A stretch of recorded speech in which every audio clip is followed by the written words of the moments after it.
Alright. It says right, it's not going yet.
Celery.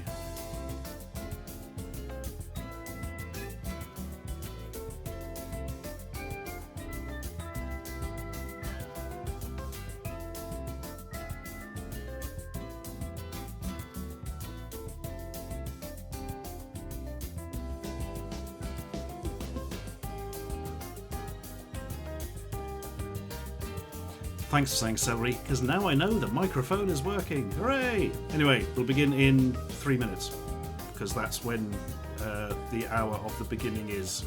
Or as we call it, 8 o'clock GMT. Or is it BST? I don't know.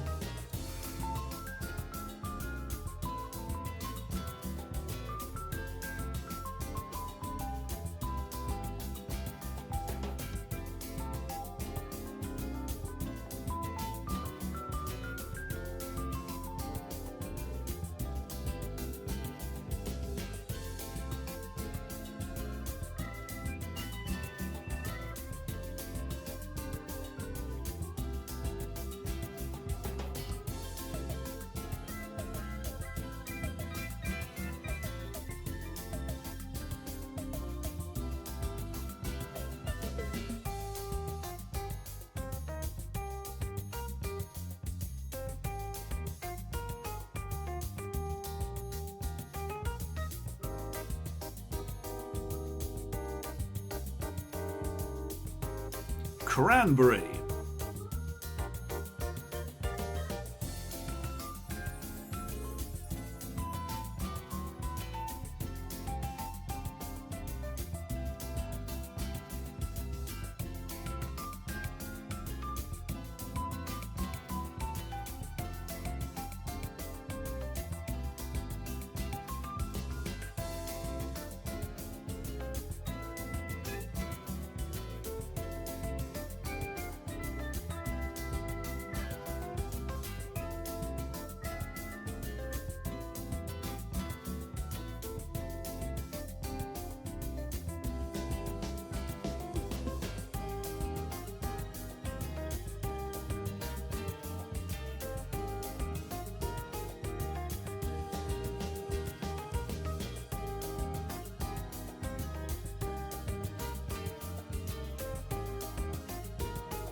Oh, I wasn't expecting it to come up with a tiny little bit of old Anglia television continuity from the 80s there.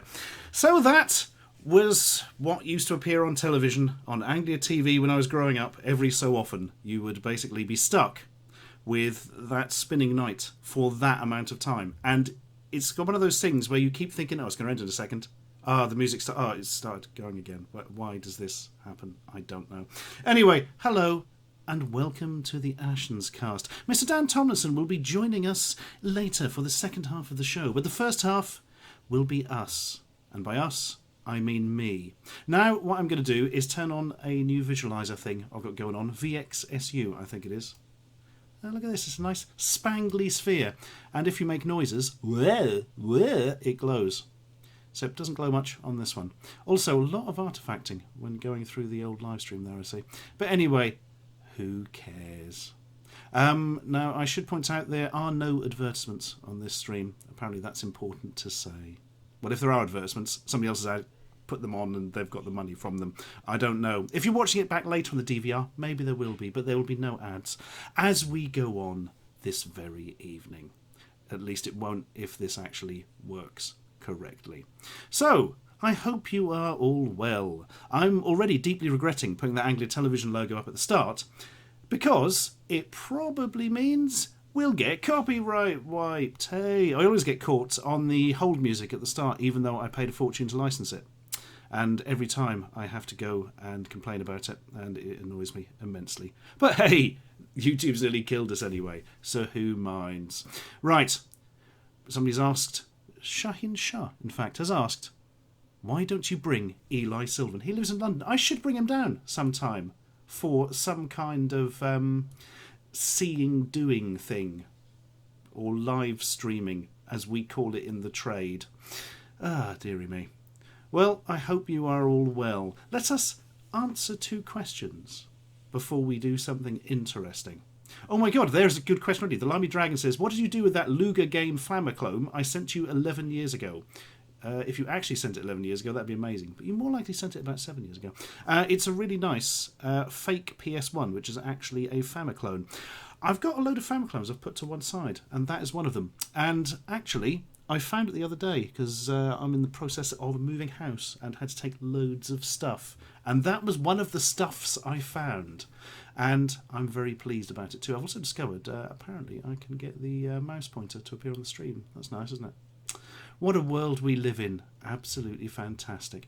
Right, go on then. Somebody asked me another question. What do you think of Pocky? Asks Ethan Dickstein. It is a sweetie. It is a sweetie of chocolate and biscuit. It is nice, generally, except for the matcha green tea ones, which are awful. Oh god, James Curry says, if you bring Eli, you have to bring the Gannon.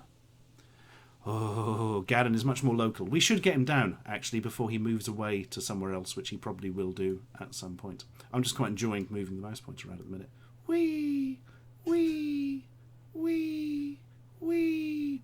See, that's what living in the future's like. You get to broadcast your mouse pointer to everyone in the entire world. Ah, dearie me. Ooh, what does button do? Oh, apparently I can send myself a super chat. No, I'm not going to do that. That would be weird. Ah, dearie me. So, I have a little plan for a game I want to have a no of a go at that I haven't played for quite some time. I played it while I was researching for terrible old games you've probably never heard of. Or was it for Attack of the Flickering Skeletons? It was probably both, actually. They're my books. Buy them. Amazon sell them. Hooray. Unless it's like a country that isn't the UK, then I don't know if Amazon sell it where you are or not. It is confusing. Right. What this game is called Alice in Wonderland. And I got to tell you, it ain't that great. It sprung to mind today because I watched Jan Svankmeyer's Alice for the famous, I think it's Polish, isn't he? Polish animator. And I'm a big fan of him, and I've never seen his full-length film of Alice in Wonderland, or just Alice, as it is called. In fact, I believe this game is just called Alice, thinking about it. Anyway, it's to do with Alice in Wonderland. And I've got to say, I was quite disappointed with the film. because as much as I love the visuals and that, it was incredible. Every scene seemed to go on forever, and it just didn't. It never felt like anything got going. I was really disappointed in that sense. But there were some very striking visuals at certain points. But I think my favourite of his is probably still Food, although I do love Conspirators of Pleasure, which is a very obscure and very, very strange film. There we. Oh, hang on. Sorry, I'm just being told off camera that Svankmajer is Czechoslovakian. There we are. Or Czech, as it just would be these days. Because it all changed, didn't it, years ago. Right, let us have a go at the quite... Oh, hang on. I've made a fatal error here. Where is the Alice in Wonderland button? Oh, no. Oh, no. This is awful.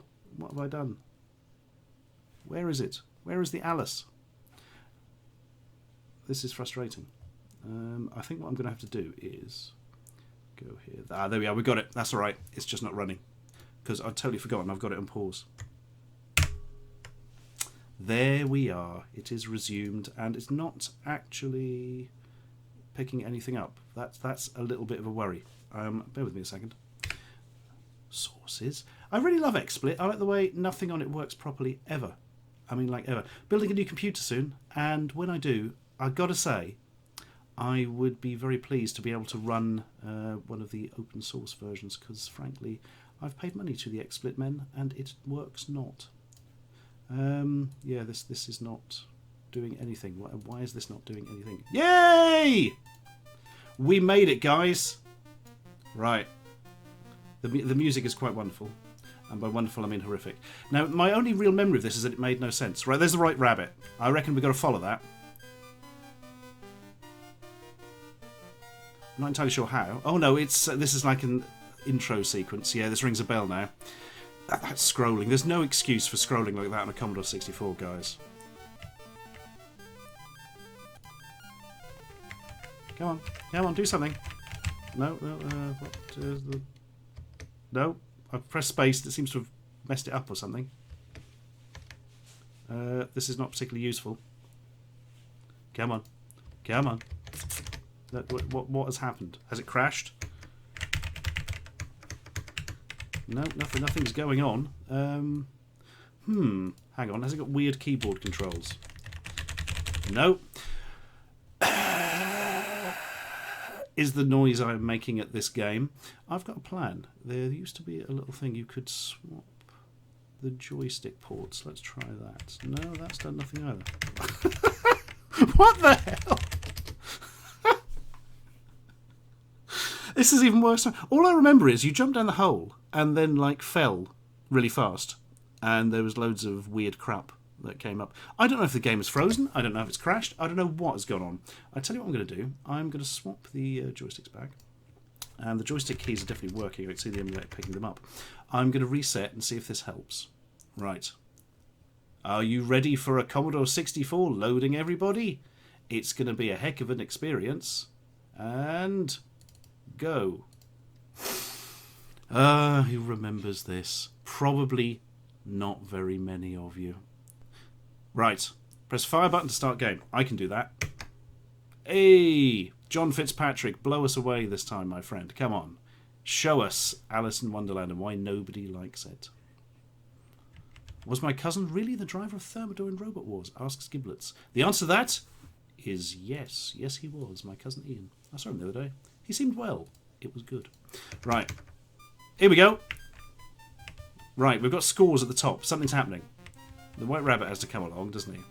Which she follows for seemingly no reason. No, there's a bird flown off. There's the White Rabbit, right. Now, she automatically walked past him last time. Go on. Go on. Oh, that's scrolling. There is no excuse for that. No excuse.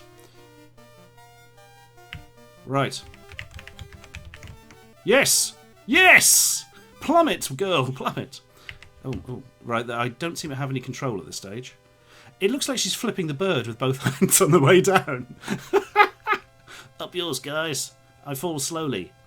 Here we are, right. Into the room of bad, really grotesque backgrounds, actually. Oh, crikey. Some people may recognise the face in the background, but you'll be lucky to. Right, I've got a cake, drink me. She's carrying the bottle of something. Get another bottle. Is it vinegar? Is it the eat me, drink me stuff? I don't know. There's a key. Surely you need that. The controls are not good. There's weird jerking. You get stuck on things, and it takes a while for her to rotate her head, and she will only move in the direction that her head is in. Is that a lamp? Why is the lamp so blocky? There's some cake. Have the cake. No, she doesn't want the cake. She's got a basket now. Does that mean she can carry more stuff? See, the problem with not having any sort of instructions is I don't know what's going on. Mind you, I have looked into this game and played it quite extensively, and I still don't know. Thank you for the money, Capness1228. That is bloody kind of you, friend. Do you use any product to maintain your moustache? Asking for a friend. I use only my willpower and my hatred of celery. That's a lie. I don't mind celery, actually. So I do hate bell peppers. Ugh. Right. Get in there. Right, this is like the Exorcist simulator at the moment, isn't it? The head is just flying round and round in circles. I'm going to try landing on a lamp. Oh no, we've landed! Oh yes! Oh, I said oh yes, but it doesn't look particularly different. Get that oh god, now she's giant. I picked up what I thought was a fan and was actually cake, and now she's huge. Oh, she's too big to go through the door. Come on. Oh, man. Imagine if you'd paid 10 quid for this back in the day. Right, she's eating a key. That's good. There's nothing wrong with eating keys, as everybody can tell you. There's the table. I seem to remember that featuring in the story. That's been a long time since I have read it. Yay! She's gone relatively small. Yes! I don't remember this. Oh. It's not supposed to look like this, surely. Please. This cannot be correct. This must be a corrupted background or something.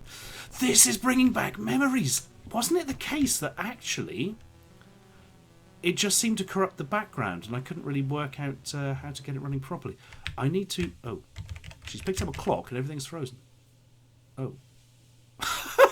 What? Press FB. Press Frederick Butcher to go. Fred, mate. You needed. Right. Oh, she's at the caterpillar. There's a glowing thing. Oh no, I can move around. Something's going on. There's a Cheshire cat at the top. I don't remember seeing this before. Oh, good God. She can jump. She's... What am I supposed to be doing? Oh, she's now tiny. That's not going to help. No, she can't jump anymore. Great. This is immensely confusing. Ah, there we are. Wasn't it one side of the mushroom makes you big and the other side makes you small or something? Can we make her huge again? No. Right. Bounce to that one. Bounce to that one. Can we... nope. She just gets tiny. And she's got a flying rocking horse. She keeps shrinking and getting bigger. Right. Does anybody have any clue? Oh my god. Right. Cheshire cat. Give him a kiss. I love your Cheshire cat. No, I'm riding a small rocking horse. Not anymore. What is going on here? Right. I'm running out of mushrooms near the caterpillar, if you notice. What are we... Oh, right. Right, she's got the rocking horse. Now, what do we do with it? Do we take it here? Or we drop it at the bottom of the screen? For some reason? Oh, yeah, it's turned into a round wobbly thing, and it's rolling across...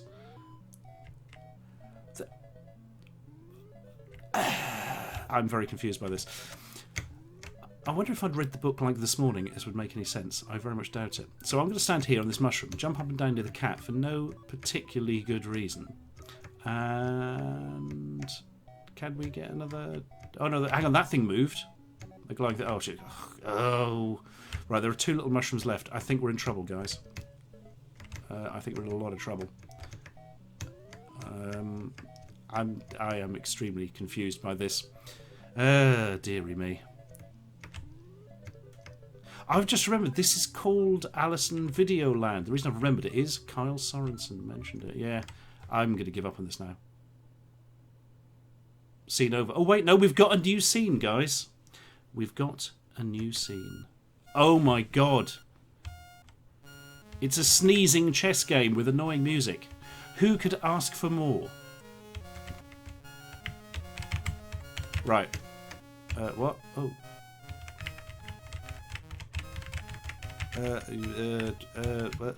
What? What we... Oh, right.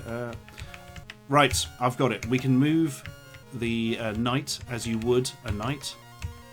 Can I move the other one? No. James GE, my friend. Was Dan the silent mystery guest in the first 10 reviews in 10 minutes? No, he was not. Ah, there we are. Go down. Oh, get off. What? What? They're coming for me and I can only move to weird positions. Get the bird. Get the bird. There. Something happened. What am I supposed to be doing? I can land on the annoying people. Kind of, but the controls for moving the sneeze block that allows me to teleport is so bad that I can't actually suss... It's just going to say see it over in a minute, isn't it? Oh, thank you very much, Ethan. That's very kind of you. Right, I'm going to stop this now before I put my fist through reality. Pause. Ah, the music has stopped. Oh. Now I remember why I never went to depth into that one. That's actually pretty horrendous, to say the least. That's bad. John Roberts Nagard, have I ever played Up and Down? I don't think so. And I do not remember a game called Gertrude's Secrets. I'm going to get my pencil and paper here and I'm going to write down Up and Down and Gertrude's Secrets. I have no idea which system these are for. And I never will if I forget to Google them, but I'll have a look later. Ah, dearie me. Play Secrets from the Night, says Matthew as well. Yeah, that's probably a really, really good way to get an immediate copyright strike, even though I do have the legal right to play a small snippet of that. A part of the chorus specifically. It's very expensive. Tom Rowe, you have heard I will be in Blackpool on Sunday. You are correct. On Sunday, we are doing a panel at the Blackpool Play Expo, I believe it is, along with many, many good people, and all of them contribute to my last book. It's a nice meet-up type thing in that sense. There will be Daniel Ibbotson from the excellent DJ Slopes Game Room. There will be Kim Justice from the Kim Justice channel, where, my golly goodness, she does an awful lot of very in-depth 8-bit stuff. And the Nostalgia Nerd will be there, who is a really, really excellent man who really knows his stuff. And he's given me a lift up, so he is marvellous. And Martin Kidd, yes, I have played Rick the Roadie on the Acorn Electron. I have. I prefer not to think about it, but I have played Rick the Roadie on the Acorn Electron. I think the Acorn Electron is probably the worst version of it as well, and that really is saying something, because it's an astonishingly bad game. The idea of it literally is you are a roadie, and you... I kind of want to play the Commodore 64 version now while I've got the emulator up. Shall I? I think I shall. Curses. I've never played the 64 version, and now I'll just wish that I never had. I've got to work out where it will be on my computer. Ask me a question in the meantime, friends. Ask me the truths of the world. Is there going to be a Game Child sequel, James Carey? There should jolly well be. We've got it fully scripted. We've got everything in place. We just need the money to pay for it, which is quite an important thing. We have many options at the moment, and we are pursuing them all, and hopefully they won't all dry up and destroy us, because that is a thing that happens, not just in the media, but in everywhere in the world. Ah, dearie me. Thank you, Hugh Jas from Croydon. I'll bet that's really your name, isn't it? I'll bet it is. I'll bet you were christened Hugh Jackman Jas. Ah, dearie me. Here's a little fact for you. Hugh Jackman is said to support Norwich City Football Club, because he has relatives here. But I think by support, I think means know it exists. Right, I'm going to try and find... where is this? I'm quite enjoying moving the mouse pointer around. That's great. I'm just going to keep doing that for the rest of my life, probably. No items match my search. That's weird. I wasn't searching. Come on. Come on. Stop being rubbish. Load us a game. Load us a game, my friends. Ugh. No, it's being useless. Right. I'm going to get there. We will attempt to play Rick the Roadie in a moment, but I have not set it up and it's being really awkward. Right. I know what I'm going to do. Go a different method. Mr. Tamana asks, what is the cheapest and worst console you've ever bought? I don't know if it really counts as a console, but that would be the Retro Engine Sigma. Expect a review at some point in the future. It is literally a knockoff Raspberry Pi thing that plays a knockoff operating system that runs a load of old emulators.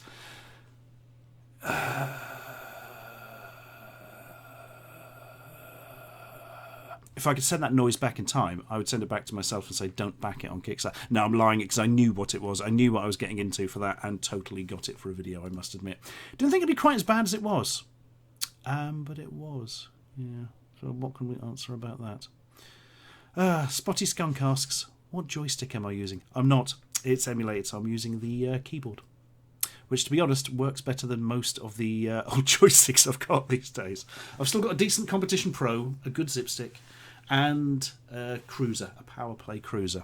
And if you're wondering which colour of Cruiser, it's that weird multicoloured one that looked like it was made by Fisher-Price. No, I don't know either. Somebody asked if I've got a ROM of NES Altered Beast on my computer. Yes, I have never played it.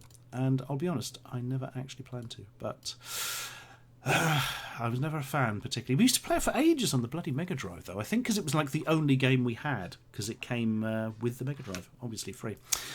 Those weren't the days. Ah, dearie me. Ask me a question, a man or a woman or an anything. Do you use your Switch a lot? That's a good one. From Tal Sterenberg, the old Nintendo Switch. The answer is no. I played Zelda Breath of the Wild from it, lent it to a friend for a couple of months. They gave it back, and I have not turned it on since. I wanted to play Binding of Isaac on it, but it was so expensive that I ended up just buying it for the Vita instead. It's not quite as good a version, but well, I say not quite as good a version. It's not. Oh god, I forget. There's many different versions of it. It's not the absolute latest one. I forget what it is, Afterbirth or whatever. But it's still good because I do like a bit of Binding of Isaac. One of the greatest roguelikes, in my opinion. Thank you very much, Liam Stringer. That is very kind of you, sir. It will keep me in Mars bars now that YouTube is destroying us or something. Oh god, I don't want to think about that. What happened to the Pyra? Asks Matt Webb. Now that is a good question. So the I forget the name. The Dragon something Pyra. Now, if anybody remembers the Open Pandora, the Pyra is like the later version of that. It looks about the same, as in it's tiny handheld computer with a couple of analog sticks on it, but it's much more powerful. And yeah, it was coming imminently, like a year or two ago, wasn't it? I do not know what happened to that. No, I've heard absolutely nothing.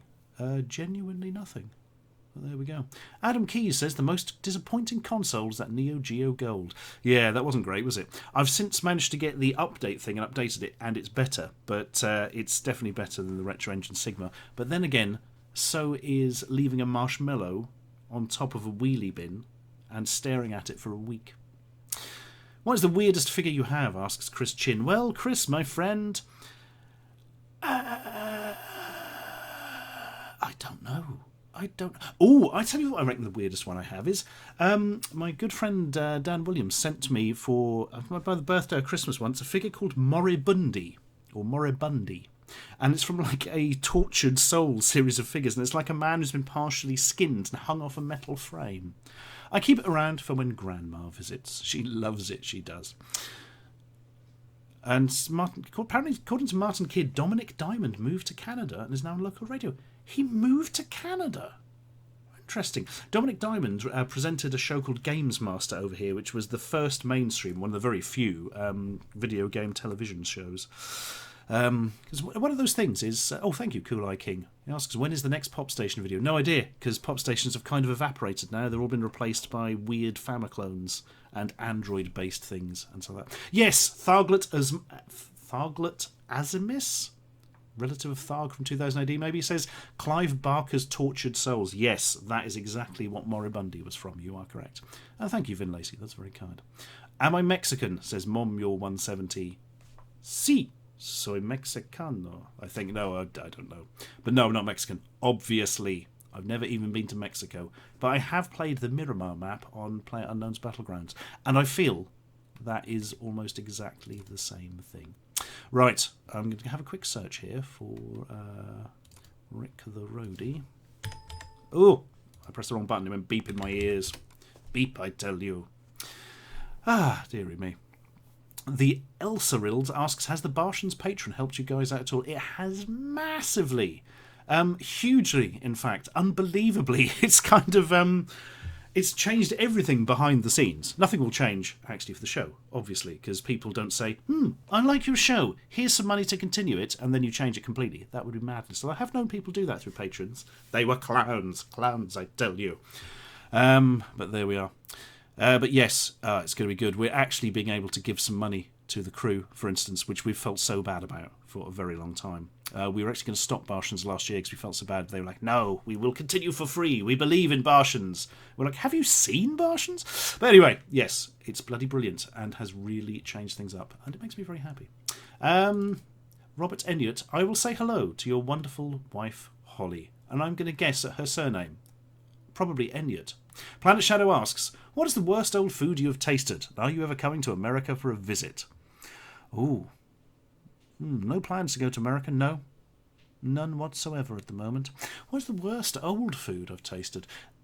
Any of the really old stuff that tastes like rot, Planet Shadow. Also, I appreciate your don't hug me, I'm scared avatar there. Yeah, any of them where there's that hint of mould and it makes you, in a very real sense, think you're going to become ill.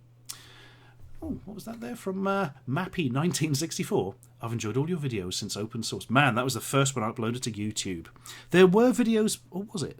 Was that the first video or was it the rabbit one? No, it was the first video, I think. Because, of course, always backing the winner, I started off with Google Video. Many of you will not know of Google Video because it did not last and Google just bought YouTube. And the rest, as they say, is very recent history. Trying to think. I was actually sharing videos online before then, but you had to like download a WMV file from a sharing site, so those weren't the days. Oh, dearie me. Downloading WMV files. It was all really badly interlaced and like in 240p, and you had to like bloody record it from a Firewire collection to get it on your computer, and those weren't the times. Happy birthday to you, the obviously really named Ben Dover. I'm sure that's really your name. And you were christened Benjamin Dover III. Stephen Duffy, you may find Dan sexy, but he's not here yet. Give him about half hour. He's back. Oh, man. Amped Whales. Spike on the ZX. Spike on the Vectrex. A fantastic game. Do, do, do, do, do, do, do, do, do, do, do, do, do, do, do, do. Darn it! That is Spike in a nutshell. Oh, I love that game. I must have mentioned that in the Vectrex videos I did, because I was a big fan of it. Thank you, and Thorough. That is very kind. The brown sofa is not moving to the new house, for the brown sofa is never in my house. For the brown sofa is disease incarnate. It will be staying in the house it's in at the moment. Which is good, because it means I can keep that bit of horrible wallpaper in the background. How long until Poundland stock Nintendo Labo, asks Carl Newby. I would be surprised to see it in there, but it's not entirely unbelievable, is it? I mean, it could happen. It could happen. It probably won't, but it could happen. I hope it doesn't, because it looks like an interesting thing.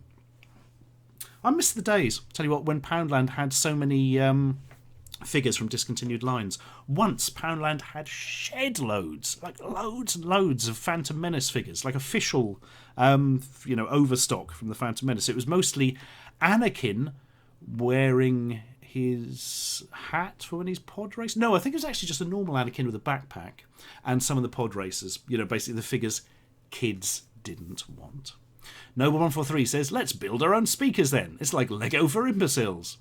I think he's having a go at the Nintendo Nintendo Labrador. I don't know. See, it's one of these things. It looks... I can't really tell what they're going to quite do with it. You never know from advertising what it's actually going to be like. So I'm going to withhold judgment until I have seen it. Oh, the Limey Dragon mentions, have you heard of the Academy Apollo 80, an extremely rare UK game console from the 70s? Nope, never heard of it. Academy Apollo 80. I'm making a note of that. Academy Apollo 80. Is it just a Radafin that's been renamed or something? They often are. I have many Radafin consoles. They're a bit like one of those old Pong systems crossed with an Atari 2600 is my way of describing a Radafin. I must do a video on them because I've got like 3. But the thing is, I don't think I've actually got one of them that works correctly. I think I'd have to start pulling them apart and replacing parts with other ones. But there we are. James Curry, any chance of a Bartians podcast soon? Maybe. It's a distinct possibility. I think actually Paul is bringing along podcast recording equipment next time. And thank you, Michael Spear. That's very kind of you. What did Ash Frith say to Eli about his hair? I don't know, Crash Prune 173. What did Ash Frith say to Eli about his hair? I don't know. Actually, I can't remember. No use asking me things that involve memory. I'm no good at that. And thank you, Noah Chavez.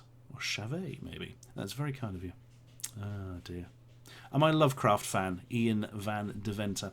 I like the stuff he invented and wrote. You know, the original cosmic horror stuff. It's all very good and all very well put together and all very interesting. Not a fan of the man himself. He was a massive, horrible racist. And in fact, that is the undercurrent of many of his stories, which I know you have to try and separate the art from the arsehole, but it's difficult when it's ingrained in it like that, isn't it? Which spoils it all slightly for me, frankly. Ben Shillaby Hall says, thank you for providing such amazing content. Oh, you! And always enjoy the videos. Hope you visit Scarborough one day. I actually don't, because it's Scarborough. I've never been to Scarborough, but one day I will go to Scarborough. And then I will say, hey, everyone, I went to Scarborough. Can't imagine much more happening than that, but there we are. Ali Farid MC says, are you a fan of Philip K. Dick? Yeah, I do like a bit of Philip K. Dick, science fiction writer, very focused on the nature of humanity and what it means to be human, what it means to be real in many senses as well, and the thoughts of sentiency and all that kind of stuff. Famously wrote Do Androids Dream of Electric Sheep, which was very famously adapted for the cinema as Blade Runner. Yay. Chuck Neely. Stuart, you said my name in the Titan's Eagle. Oh man, did we? In my amazing accent. Why did we do those northern accents? I don't know. It was just something Matthew came up with and then we both started doing it. But he started first. But yes, I remember that. The Titan's Eagle is a short film I was in. A very nice, very good, award-winning, in fact, short film from Cheese Mints Productions. Do watch it if you get the chance, but I think it's only available to be viewed at film festivals at the moment. Fava Smith sent me £1. That's bloody kind of you. Thank you. I'm touched to the bottom of my withered soul. Have I ever read the Railway series by Wilbert Awdry? No, is that Reverend H. Awdry's son or something? Something to do with Thomas the Tank Engine? No. I was never into Thomas the Tank Engine. I remember my nephew being very into it. We bought him the little trains and he played with them. I imagine. I hope he did, because if not, it was a waste of money. Right. I'm just going to make sure I've got Rick the Roadie running. And I'm actually going to have a go at it right this very second. I should have loaded it for the there's a Spectrum version. Why didn't I load the Spectrum version? I've got that emulator running as well. Mrs. Monster says, whole chicken in a can gave her anxiety. Then I subscribed. That's great. Oh man, this video's made me so ill. I need more now. Well, I'm glad to have damaged your life in some way. Which do I hate more, Pop Stations or Funko Pop? Funko Pop by a factor of 80 million, David Holden. I really do. Andrew Joseph says, I have your figure above my bed watching me as I sleep. Kind of creepy. Don't worry, I can't see through its eyes. Question, what do you think of the Dizzy series? I really like the Dizzy series. Never really played the first one. I love the second one, Treasure Island Dizzy, even though it's ludicrously difficult, because the slightest error and you die, like instantly, and you only have one life, you know what I mean? But Fantasy World Dizzy, is it Ben Croshaw, you know, Yahtzee, who always says Fantasy World Dizzy is one of the best games ever made? I think in its way it is. I totally agree with that. None of the others quite came to that sort of level of, it was so concise and tight and good. A bit like, reminds you of Portal. Portal's such a sort of tight and concise game in that sense. But don't worry, Crash Prune 173, he will be here. He is currently cooking a Thai green curry, but unfortunately everything started late. So I've had to skip tea and I'll have it heated up later. Whereas he's now eating it alongside my girlfriend while I starve. I tell you. Right, let's see if we can get Rick the Roadie going. I'm kind of regretting this already, because I have played it in the past. I don't think I've ever played the C64 version, so at least that will be new. Right. I think it's on pause, isn't it? Yes, it was. Right. Let us go over now to think. Oh, hang on. Sorry, Noah Chavez. I don't know, mate. I'm going to go Chavez. Says, thoughts on the Logan Paul drama. Everything you need to know about Logan Paul can be found in the film Nightcrawler, starring Jake Gyllenhaal. Timo Warner. Oh man, the Animaniacs. They're coming back, mate. They're coming back. Did the person who received the final signed Terrible Games book contact you? No, they have not contacted me. That was for Attack of the Flickering Skeletons, my second book. We actually, the last one I signed, I put a special message in and said contact me, but they haven't. So maybe they haven't received it yet. Maybe they just didn't want to. And thank you for the groats, Thuglet. Ben Shillabeer Hall says, I decided I think you deserve a little bit more money. I don't, but thank you all the same. Also, the World's Sharpest Knife video is my favourite for some reason. It's so popular. Literally millions of views. It astonishes me. It is a fun one. It's one of those ones I thought, oh, I know what I can do with this. I can have some fun with this. And the knife was given to me by my friend Mickey, which is nice. And I've never given him a single penny of the ad revenue. Yeah, I did, actually. Have I played Titan Souls? Matthew has. Well, yes, and I really didn't like it.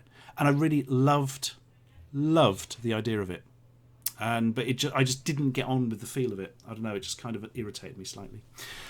There we go. Right, we are now going to play Rick the Roadie on the Commodore 64.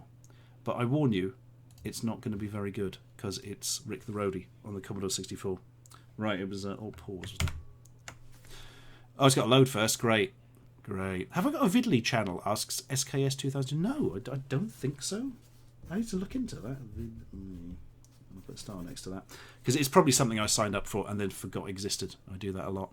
I'm really enjoying the faux tape loading, by the way, on the C64 emulator. The tape isn't real. It's virtual, people. Do you hate Funko Daubs as much as the Pops? Because I kind of like those. I'm going to have to be honest, Wendy Heatherwood. I hate the Daubs more than the Pops because they're even more generic. Oh, Infomatech. Can I give anything away about Season 3 of Sequelizers? Yes. The very first film is a sequel. I may have said too much. But yeah, we're starting recording that soon, and it will be going up fairly soon as well. Any chance... Oh my god, and Tharo. You've got 2 R's in a row, so I'm going to roll them. Around and around the ragged rock. Any chance of more ideas, men? Big fan. It's hugely funny, and I cannot be as deadpan as you guys. Also, play Rick Dangerous. Oh god, I hate Rick Dangerous. Just a memory test. But you've got really good timing asking about ideas, men. For Damien Slash sent me a text. I think it was last night, and said we should do some audio only ideas, men, because it's much cheaper and easier, and the format still works audio. We actually did a single one-off audio thing for the BBC to. At the Edinburgh Festival when we were both up one year. So, yeah, that should be a thing coming soon. Will there ever be another Ashens Groat? Asks Wingpad. Yes. No, I'm lying, there won't be. I've still got loads of the first ones. I occasionally have more made and give them out at things. I can't believe that Rick the Roadie is... I'm going to speed this up, actually. It's annoying me now. Drawya. What have you been drawing, Drawya? Lost my job last week. No idea what to do next in my life, but still throwing me on. Please stop giving me money if you lost your job last week, my friend. You do not need it. How am I today? I'm very well, although I'm sitting forward in an awkward position. That's better. Oh! And yes, I'm thorough. Thank you again. Noble143 says, my personal favourite video is Thomas the Converter Train. Hashtag so wankshaft McShitstain. Is there going to be a Vinnie Vole plush? The world is not ready. Plus, nobody remembers Vinnie Vole or Puff Master, really. Right. The Cosmonaut, he is coming, I promise. Right. Rick the Roadie, written by Eclipse, graphics by Rick. Actually Rick? Right, press fire to play the game. Guide Rick's van along the road to the next gig. Oh. Well, thanks for that. You are kidding me, the road is literally loading stripes. Oh. Okay, the van disintegrates. There's no speeding up or slowing down, I don't think. Oh, God. Thank you, Marta Otius, and thank you, Fava Smith. Misc probably will be on Barshans one day, I imagine, if he's up for it, and I'm sure he will be. He should be streaming with me at some point in the future as well. This is not good. So we have to... How far do we have to drive? We've driven 16 miles. We've got 4 minutes left. Well, you can sort of slow down if you hold back. That's like the car from Ghostbusters there. Look at that. As in the Ghostbusters C64 game. Why is Rick written Rick on the top of his van? Is it so it can be seen from Google Earth, do you think? I don't hate this music. I'm quite surprised by that. Oh my god, this van goes up to 84 miles an hour? What's the maximum we can get out of this thing? Come on. Ah! They block the road. I want to see if we can get this to 100 miles an hour. No, because it just flies across the screen too quickly. Right, the cymbal noise, whatever it is in the music, is problematic. Yes. What? 128 miles an hour? Is this van infinitely fast? Right, if we can get this up to 130 miles an hour, I think we can actually escape the Earth's orbit and go next to Elon Musk's. You've run out of time and seriously damaged the career of the band Alternative Rock. Oh. Oh. They seem like very high scores. Dear me. And thank you, Duke Rate 1.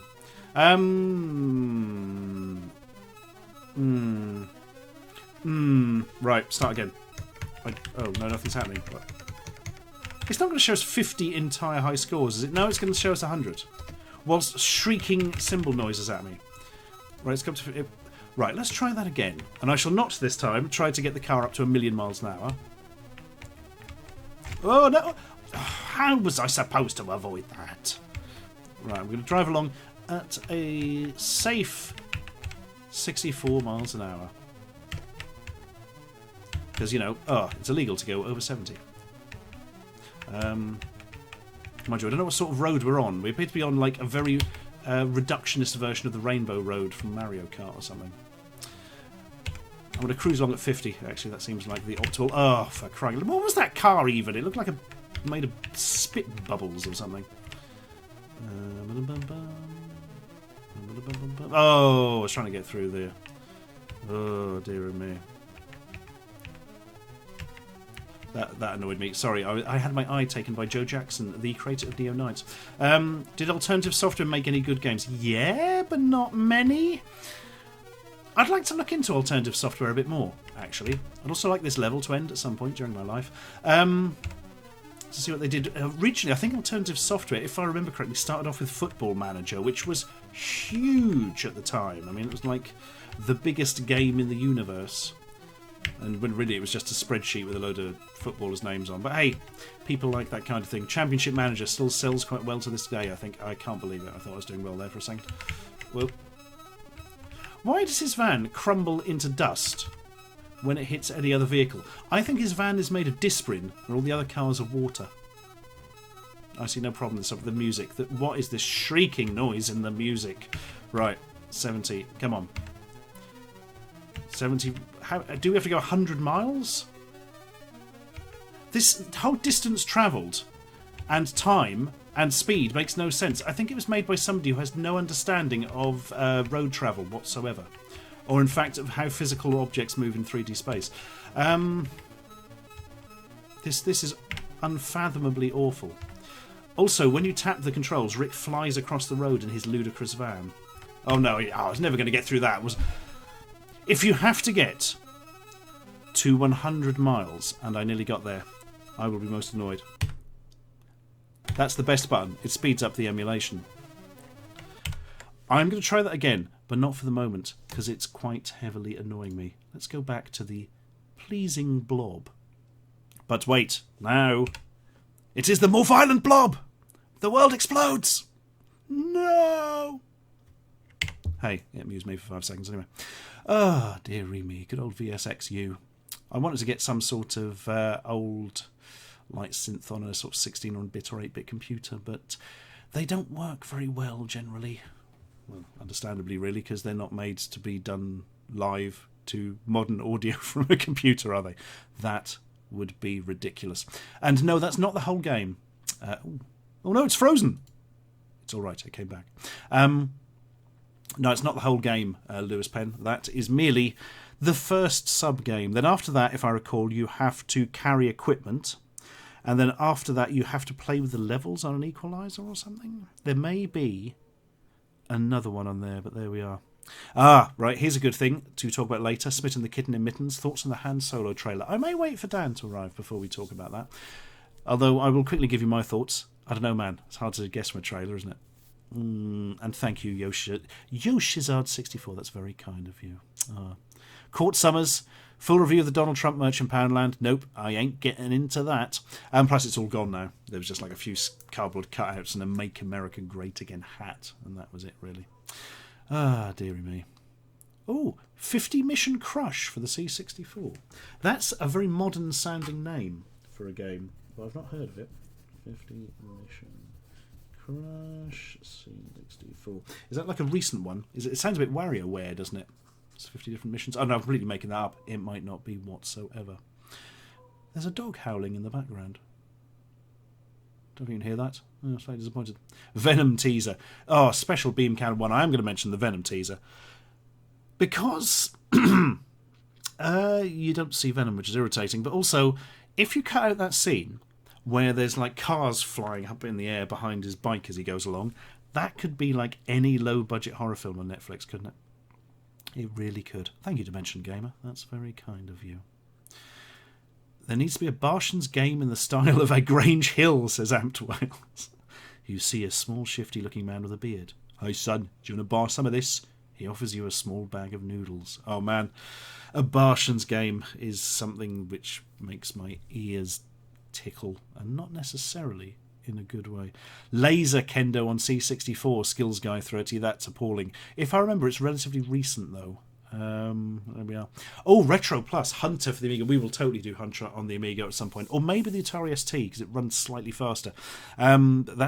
It's a really strange game, Hunter. Strangely bleak and empty feeling game. You feel sort of really alone in it. And it's 3D open world, which, you know, was not done in a modern sense as we think of it now for years and years after.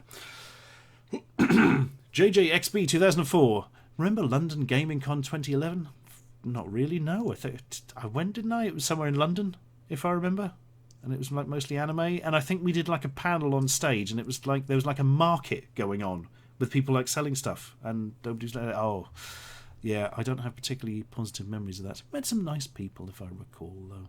Mr. Retro UK, I do know the game Rough and Tumble. Rough and Tumble is a very good-looking arcadey platform shooter on the Amiga, if I remember. Eugene Nam asks, I've been watching you since I was in middle school, through my window, and I really appreciate how your content is so consistent. That's only because I haven't thought of anything else to do yet. Thank you very much. No, that's very kind of you. Flemish Dog, been watching since I saw the Pop Station video on a website called Putfile, or Putlocker. It was Putfile, wasn't it?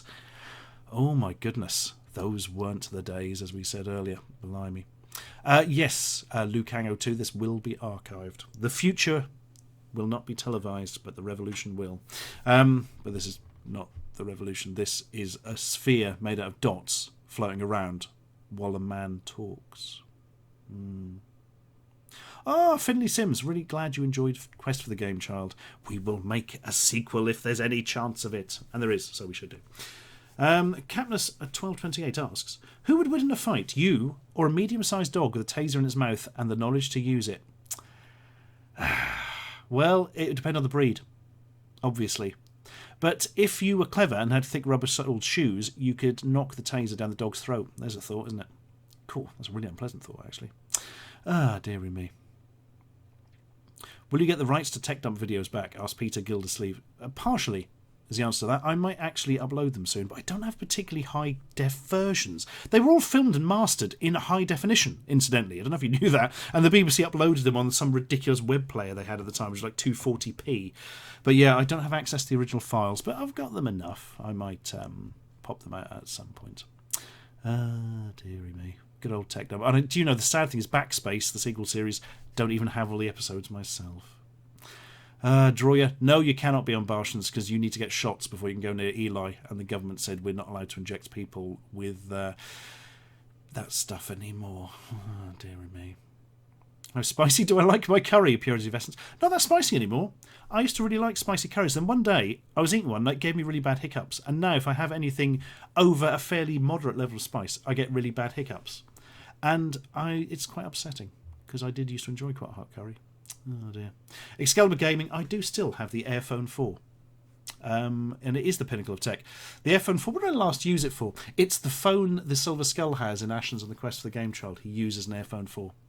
And Ashens himself in that film uses a Motorola Rocker, which is the original iTunes phone, and appalling phone, really is. Joe Jackson, we'll ever do a Poundland sex toy special. Do you know there is a line, and that's the one thing I draw. They've got nookie pills. They could be quite amusing, but actual, like, you know, they have proper sex toys. No, that's probably not going to happen. Dimension Gamer says, you have to do more Manta Force videos with this, otherwise I shall hold my fist up and curse you. I need to get back to somebody. They offered me the Bog Rocket and Red Venom the other day, which I'd love to do videos on. Interesting thing, when I first uploaded, so I've just seen Emma Agalicness says, my rabbit chews the wallpaper. My rabbit used to do that as well. I once saw my rabbit grab hold of a bottom of a bit of wallpaper and then slowly walk backwards and peel it all the way up the wall. I was not impressed. Dearie me. Yeah, Dimension Gamer, Mantiforce vids. the thing is, when I first did that Mantiforce video, it gets really low views. And I thought, oh, blimey, people were not interested in that. It's not going to do any more old toys along those lines. Wonder why they suddenly don't like them. Anyway, I ended up looking into it and just discovered it was YouTube not telling anybody the video existed. And due to their limited monetization thing, which also limits the amount of views it gets because they don't promote it. And they've just been destroying me with that ever since. So it's all a bit depressing, really. And thank you, Amy Meow Cat Richardson. Another given name at birth, I'm sure. Do I still have the evil Poundland Princess doll that you burned? No, I think I burned it. I don't think there was anything left of it after that, to be perfectly honest. Oh, dearie me. Right. I hate to do this to myself, but I've got to try and get past the first level of Rick the Roadie. Right. Ready, steady, pain. Hit the other cars or you lose time, just like real life. Oh, come on! What was I supposed to do with that? Oh! Right, I've noticed it doesn't seem to matter what miles an hour you go, particularly. They kind of stop at one stage. Oh no, they do get a bit quicker, look. Here we go, here we go. We're going along. That's the most redundant thing I've ever said. You probably noticed that. Oh, I hit something. Curses. Oh, come on! Oh, man, this is just... You don't have time to brake because there's so little view ahead. Oh dear, this is a terrible, terrible go. Right, we're going to try cruising along at 60. Oh, nope, nope. Arg! Fnug. Flarble. Oh. Oh, how are you supposed to do this? Come on. I'm wondering if this is worse than the...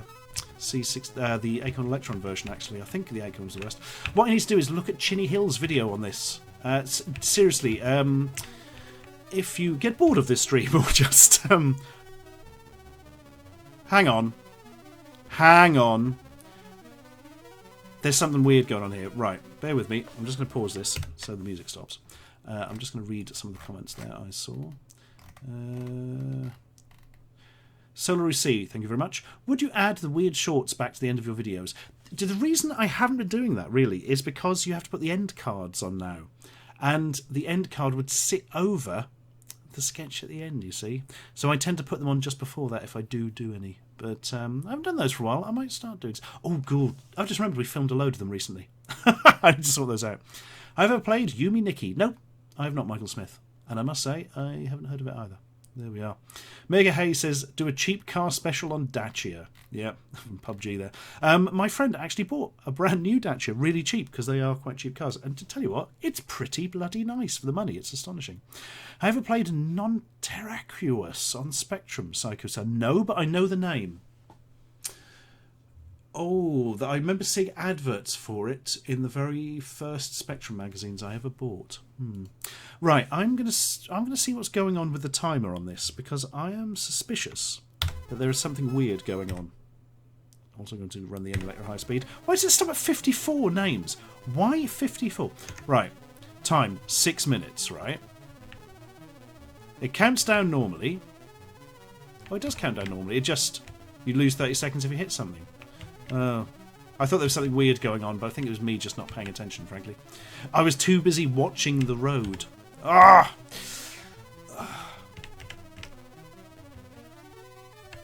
Well, let's cruise along at 37 miles an hour. Now, let's go mad and go 40. Whee. Now I'm going to go 39. I feel it's a lucky number. Oh, crying out loud. Oh, no! Do you think you have to get 100 miles? Do check out the Chinny Vision video on this, seriously. He manages to get past this level and everything, and I have a feeling I'm not going to manage that today. If it wasn't for that ringing in this music, do you know, I think I actually wouldn't mind it. It has a sort of weird manic quality to it, which fits a sort of odd 8-bit game of this type. Whoop, whoop. Oh, come on.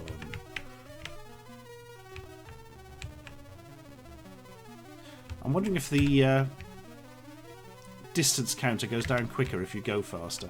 I want to burn rubber at 70. This is really annoying me. I so want to get past this level, but I also don't ever want to play this again as long as I goddamn live.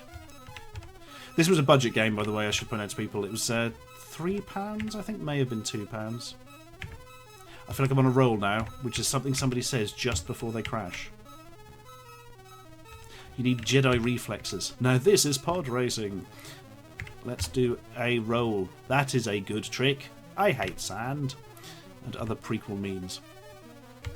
Come on. Come on, this is going quite well. Except I've just noticed I've got 4 seconds left. Oh, sorry, let's go to overdrive.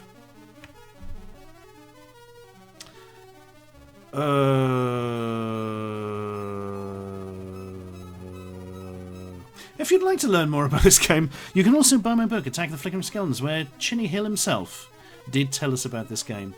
But if you want to see quicker, he did do a video. Right. I'm going to try something here. I noticed where I'd gone to last time, there didn't seem to be any cars coming down, and I could sort of nip through them. Why is there a mouse pointer on the screen? Go away. Now there's no cars. This is what we need. Oh. Oh, that's annoying. Ah! Let's try here. Oh, flippin' blimey.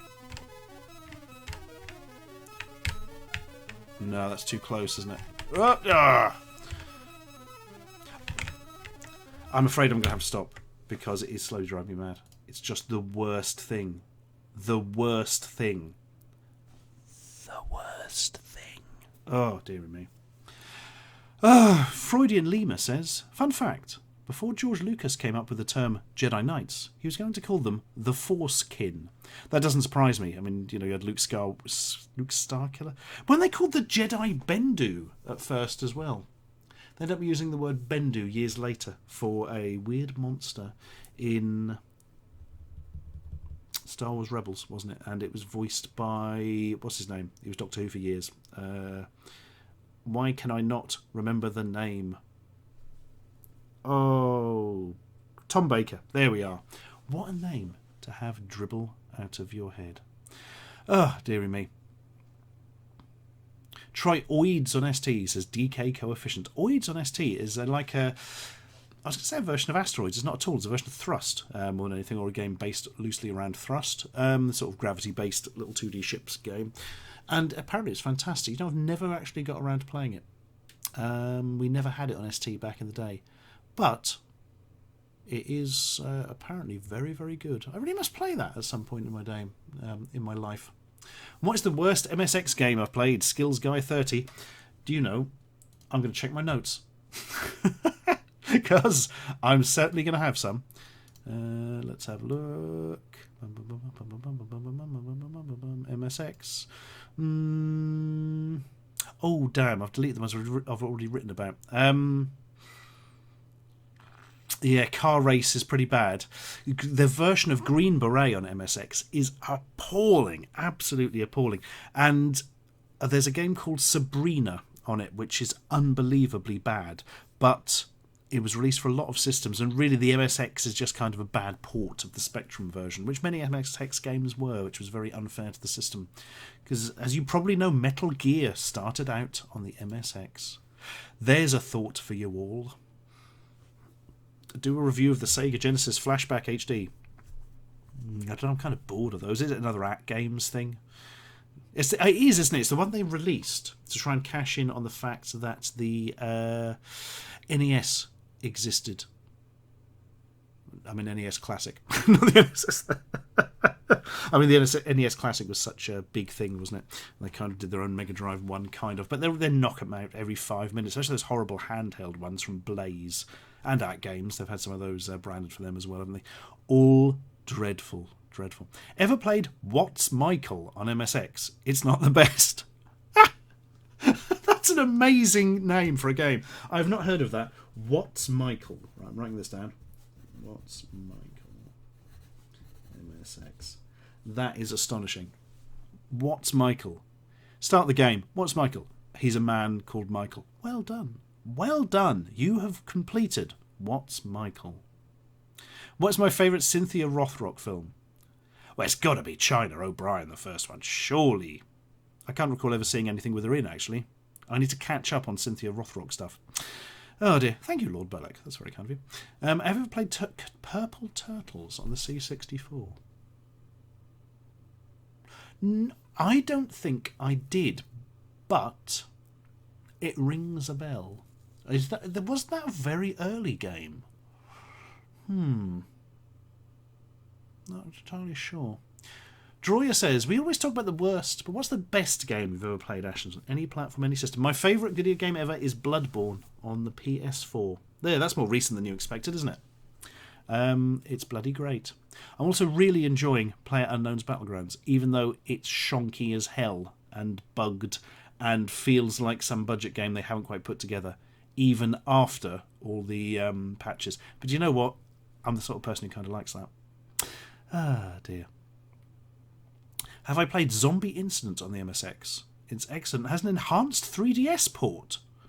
Blimey, Joybit legit. A 3DS port of an MSX game. I appreciate this concept. We need more enhanced 3DS ports of such games. Right, I'm going to have to disappear for a short period and get something to drink. I'm also going to see if we can drag Dan in. And then we can continue with this kind of weird radio show with occasional games. Ooh. But while I'm gone, please do enjoy the Anglia TV I did. No, I was joking. I didn't mean to click on it. No! Oh, God. We survived. We survived. Right. Back in a mo. I don't believe it. XSplit is not refusing to play the video. This is very frustrating. I tell you what, I'm going to use the technical difficulties thing. How's that?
I must apologise for how badly drawn that spanner is. And look, there isn't even a line on the top and bottom of the head. How have I got away with this awful technical difficulties card for so long? Anyway, I'll be back in a sec.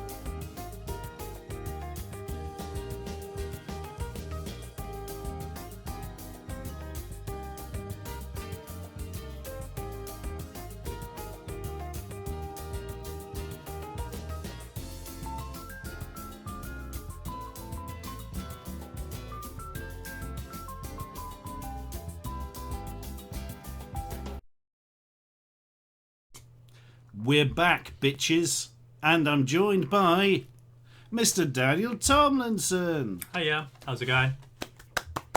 Don't patronise me. I'll patronise you all I like. Ah, dearie me. How was the curry, Dan? It was okay. It was. I've made better, but I've also made a lot worse. It was kind of about even, but I struggled with the frying pan because I cooked too much, and I couldn't fit enough enough of the food into the frying pan to cook. So do we not have a wok? yeah, it's, again, like I said, it was the wok, and I cooked too much. Was it a wok or was it a frying pan? So it's a wok. But it was a wok. Yeah. I had a sudden thought I didn't have a wok in my house. That would upset me on some level. I don't really know why. Yeah. But there we go. Well, there we are. I should just prove we are actually real humans. Oh, is that live? Look at that. It's us live. Look, I've got these on to look like a DJ, but they're not even plugged in. I've got these on to make it look like I need glasses, and then I don't. Really? Of course I do need them. God, it's so they're actually really quite subtle lenses. I used to get headaches when a couple of years ago, and then I couldn't figure out why. And was it because I was punching you in the head? That as well. And then after that stopped, they were still there, and I used to get like a bit of pain in my eyes and stuff, and they used to strain a lot.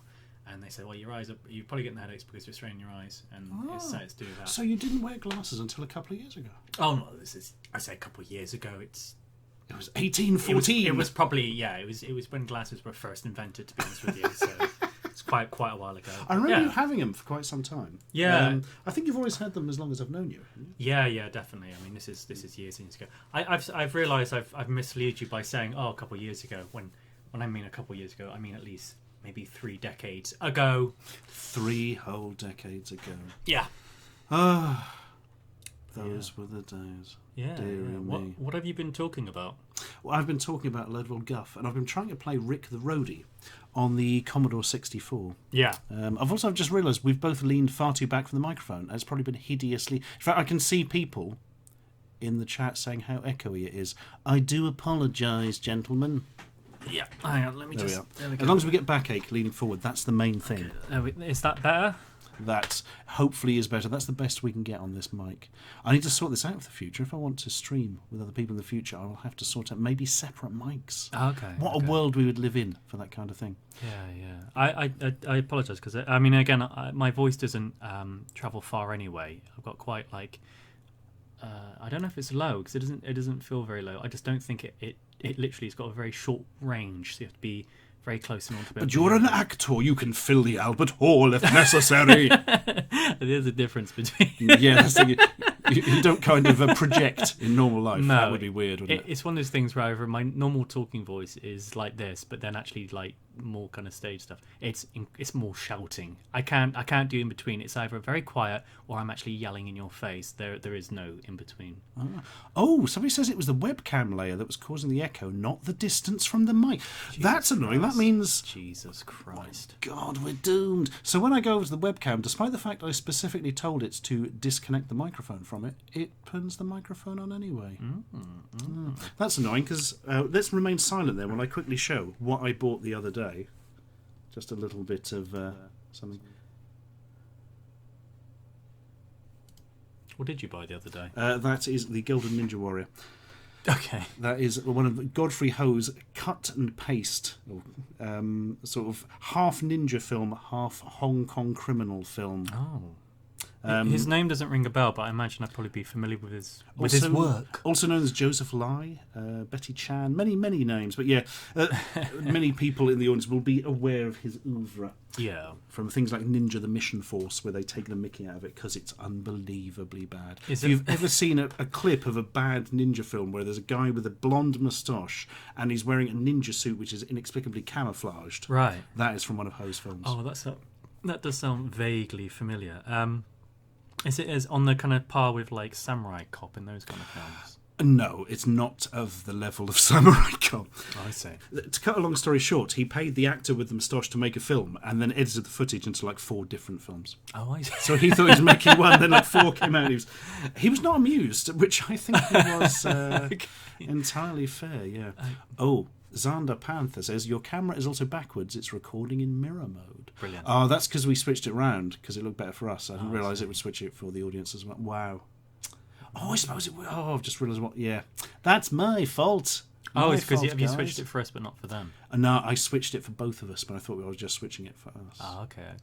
Do you answer in the chat? Do you answer these questions, or you just like I do generally. Somebody did ask, what type of curry was it that you cooked? Oh, it was a Thai green curry.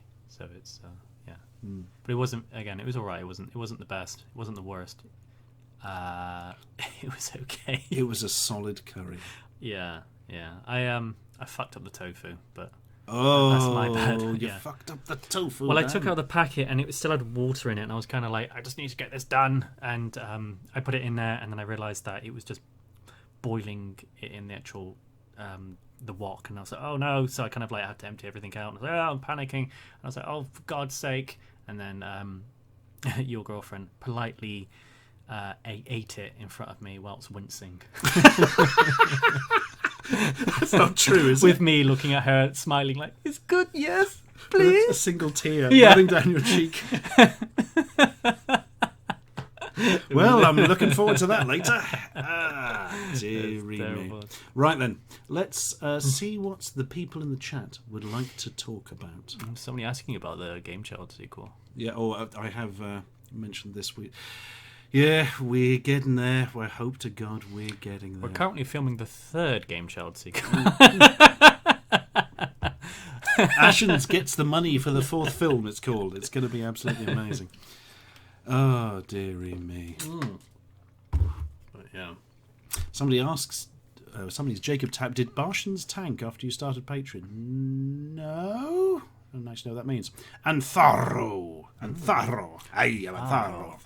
Hi, Dan and Ashens. You got the rolling R correct. Thanks. Most people don't. By the way, make your Southampton with a friend and a nosy bonk mask. Oh, I remember the man. You don't forget a man and a nosy bonk mask. You wouldn't have been there. It was in Southampton on the book tour. Oh, fair enough. Is there anybody in the chat who, like, apart from said gentleman who was also at the book tour, or is it? I imagine there's at least 3. Scrim says Game Child 2. Any celeb names next? We had one person a very famous person attached for a very specific role, but it's gone on so long that person has actually died. Yeah, I'm not going to say who it was for professional reasons, but yeah. So that would not be happening, which is a shame. Oh, somebody earlier said, what did we think of the Han Solo trailer? I'm really interested in it in general, in a very general sense, that they had 2 directors before that were working on it. Lord and Miller. And they basically looked at it, the studio looked at it and was like, no, this is completely wrong. Get rid of it, scrap it. So they got rid of it and then brought in Ron Howard to pick it up. And when I first read that, I mean, again, I thought that Ron Howard had only come in to do like, oh, he's only got to do like 15% and then it'll be done. And then it was you who told me that. Yeah, it's basically less than 20% of Lord and Miller's footage have survived through to it. It's going to be fascinating. Definitely. Yeah. So it's really, on that level, it's kind of interesting. I saw the teaser to the trailer, and I modern film marketing, everybody. Yeah, and I thought that was it, because again, I was kind of like, I saw it kind of very briefly. I thought, oh, that looks really interesting, because it was just imagery. There wasn't much going on. Then I actually saw the trailer, and I was a little less kind of it kind of didn't interest me as much. I was a little bit like, oh, okay, yep, that's a thing, but I wasn't like incredibly excited by it. I guess it's just kind of like it looks okay. It is one of those stories that doesn't really need telling. It's kind of like nobody's like, oh, good, we'll finally find out how Han met Chewie. Nobody gives a shit. No, just leave it. It kills the mystery of the character, if anything. Yeah, definitely. But can't hold that against the film directly. But very desaturated, wasn't it? There wasn't much colour in that trailer. That never bothered me. Again, it's one of those things. I always, the visuals are always beautiful to me. They always look amazing. But again, it's not for everybody. It's not for everybody. Mensky, our Lord Mensky, has said, "In Richie Cunningham we trust." Hey, that was that thing they did earlier this year. I remember reading an article again about that film as well, where they were saying like, oh, the actor, the main guy who's playing Han Solo, they had to get an acting coach to come in to give him a hand and this and that and the other. It's like, yeah, that's not a story. They do that on most films. Yeah, you will have acting coaches on films with high budgets. Yeah, that's a thing, guys. That's like on every damn film. I know. Also, they cause the way they said it was like, oh god, Lord and Miller had been so bad they'd forgotten how to act. I think what it was is Lord and Miller had got them being so improv for so long, and they had to get into the swing of then being more on script so quickly. You get somebody in to help. Definitely. Yeah. Oh, dearie me. Somebody asked if I like the EDF games. The EDF games are some of my favourite games. EDF, Earth Defence Force. Oh yeah. I remember I remember you showing me them actually. Oh yeah, giant ants killing everyone. Really. Yeah. Cedric Dragon asks, did you ever see Joseph Lie's Space Thunder Kids, the anime edited together from 7 other... No, but I have heard of it. I think good old Ed Glazer did something on it, if I recall. Can we have a look at the images? I don't recognise the name, but I might recognise the... Yeah, I'm not actually... images. The images... Show me the images. Let's have a look at the image. We can't show the images to people on the stream, though, so it will be limited images. Guys, actually, there's just no point. Guys, if you come into the stream, you need to do a little bit of research. You need to put together a 5-hour talk about it, which will be presented at the next TEDx. Has everybody got their spreadsheets ready for this, please? Good. Okay, so here we go. Matthew Blunt says, this is wonderful. My dad bought me a floppy disk holder for Christmas. Oh, wonderful. I like to think that he'd been standing around with floppy disks in his hands for months. Just kind of, I can't do anything. So, I know what to get him. I think, like with floppy... to be fair, though, retro things seem to always be in fashion now, so you probably... he's probably ahead of the trend, ahead of the curve. Yeah, way ahead. Oh, I hate robot spiders. Don't we all? Asks, have you shown Dan Who Killed Captain Alex? No, I don't actually have a copy of Who Killed Captain Alex. That belongs to my friend Mickey. Again, that's another thing that sounds familiar, but I don't know what it is. Yeah, it's the first Ugandan action film. Oh, remember you saying that now. Yeah. And I tell you what, it ain't that bad. Considering that they had no money whatsoever and a very minimal understanding of how you put sort of plot together, but a really good understanding of how you put scenes together. So I think, learned entirely from... the visual aspect of it, because I imagine the language is difficult for obvious reasons. But, it was surprisingly fun. Definitely. I'm with that, I actually did see the trailer to it, and it did look like a lot of it looked like a right hoot. The Unlucky Dip asks, what was your favourite local ITV regional opening closing logo? I'm glad you asked, The Unlucky Dip. Is this guy that you've, bribed to shit? Yes. Please, can you make sure you bring this up at set time? I can't stand this. It brings back so many memories. Do you and Dan share a foot size? Sarah, no, I don't believe so. No, I don't. No, we don't share it. In fact, you're...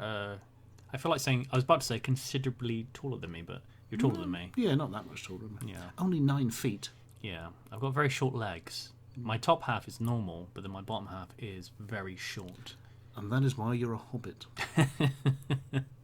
Yeah. Elijah Zaffron says, who in Bartians is more pornographic? Obviously Eli. I mean, come on, dearie me. Gavin House says, have you seen the corner shop worker doing Poundland videos on YouTube reviews? I wonder where he got his inspiration from. Who can say? Who can say? No, literally, who can say? I don't know. You may not have heard I really don't know. I don't know. Is that some sort of plug or something? I don't know. No, was he saying that he ripped me off? Because I mean, he might not have. I've got no idea. It's what's it called? It's drama alert. It's all kicking off now, guys. God. My God! That guy with the gnome beard who's slagging everyone off. Where is he? Get in there. John Famalama Ding Dong. I should say that all at once. That was really good. That's quite impressive, that, isn't it? I was having problems with somebody called Jeff. Yeah. Where is the God Monster of Indian Flats? On Amazon Prime. Wow. I shit you not, guys. Amazon Prime in the UK at least, possibly in America, you can watch the God Monster of Indian Flats for free. You will not. It's bad. Joe Taylor, yes, Kridoff is a genius, and I love him with all my legs. Dearie me. So what do we got? So it's difficult to try and get an eye on the chat because it moves very quickly. What's the worst Poundland product you've ever seen? Oh man, there's a lot of competition for that. Crikey. Probably some of the Christmas decorations that just fall to bits and look dreadful, or some of the Halloween decorations that just fall to bits and look dreadful, or some of the Easter decorations that just fall. Oh no! Do you know what I'm going to go for? Actually, I'm going to go for the pizza snacks. Whoa. It was, imagine a lump of bread with a bit of some kind of hint of cheese, tomato sauce of some type, and some sort of meat byproduct on the top. Yeah. The dog wouldn't eat it. Oh. It was not good. It was not good. Have you ever been sick from any of the stuff that you've eaten on your channel? I don't recall so, no. People ask me that a lot. I don't think so. Mm. I'm haven't very been- careful. You don't get sick very often, though, do you? I don't. Not, I have not. an iron constitution. Oh, It's probably really easy to poison me. I've been sick. The weird thing is, I know that I feel like I've had like food poisoning or some sort of stomach bugs around you, though.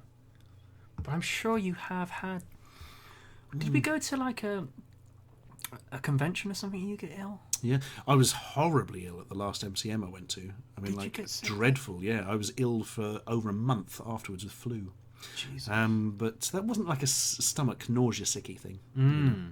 No, I was that time we went to one of the one of the conventions and I got really ill, and I remember like I was like, I can't come down to the convention. I'm being really really sick, and I woke up in the middle of the night, and I was actually sharing a room with Misc at the time. Ooh, scandal! And what are you talking about? You booked the room. What can I say? Scandal instigator. And yeah, I woke up in the middle of the night and I was just violently sick. Like I was just being violently ill, really, really bad. And I remember I was in an awful, awful state. I thought I'd eaten something, and it was just like trapped gas. I thought it was just trapped gas, but nope, it was a lot more than that. Let me tell you. Ooh. Mike Jevons is here, everyone. Hide your custard. I don't know what that means. I just want to say something amusing. Renowned custard thief, Mike. Mike recently did a week on Tesco food. In fact, I think it's still being uploaded as we speak. So I imagine just kind of having any sort of custard to take the taste away would be great. John, Famlama Ding Dong asks, how did you immediately get my name right? It's not the first time I've heard it. It's my gift, but also my curse. Justin Plot, what's the worst, best cheesy movie you have ever seen? That is going to be Ricky-O, The Story of Ricky, which I'm going to show. Me and my friend Mickey are hoping to show it in Norwich, one of the cinemas this year at some point, because it is just amazing. And I want to see it on the big screen. Fair. Nice. Are we excited for Gremlins 3, since rumours of a script being finished are going around? Surely that's a rumour that's been going on for years. So, yeah, I mean, Gremlins 2 was like bloody hell, late 80s, wasn't it? Yeah, it was.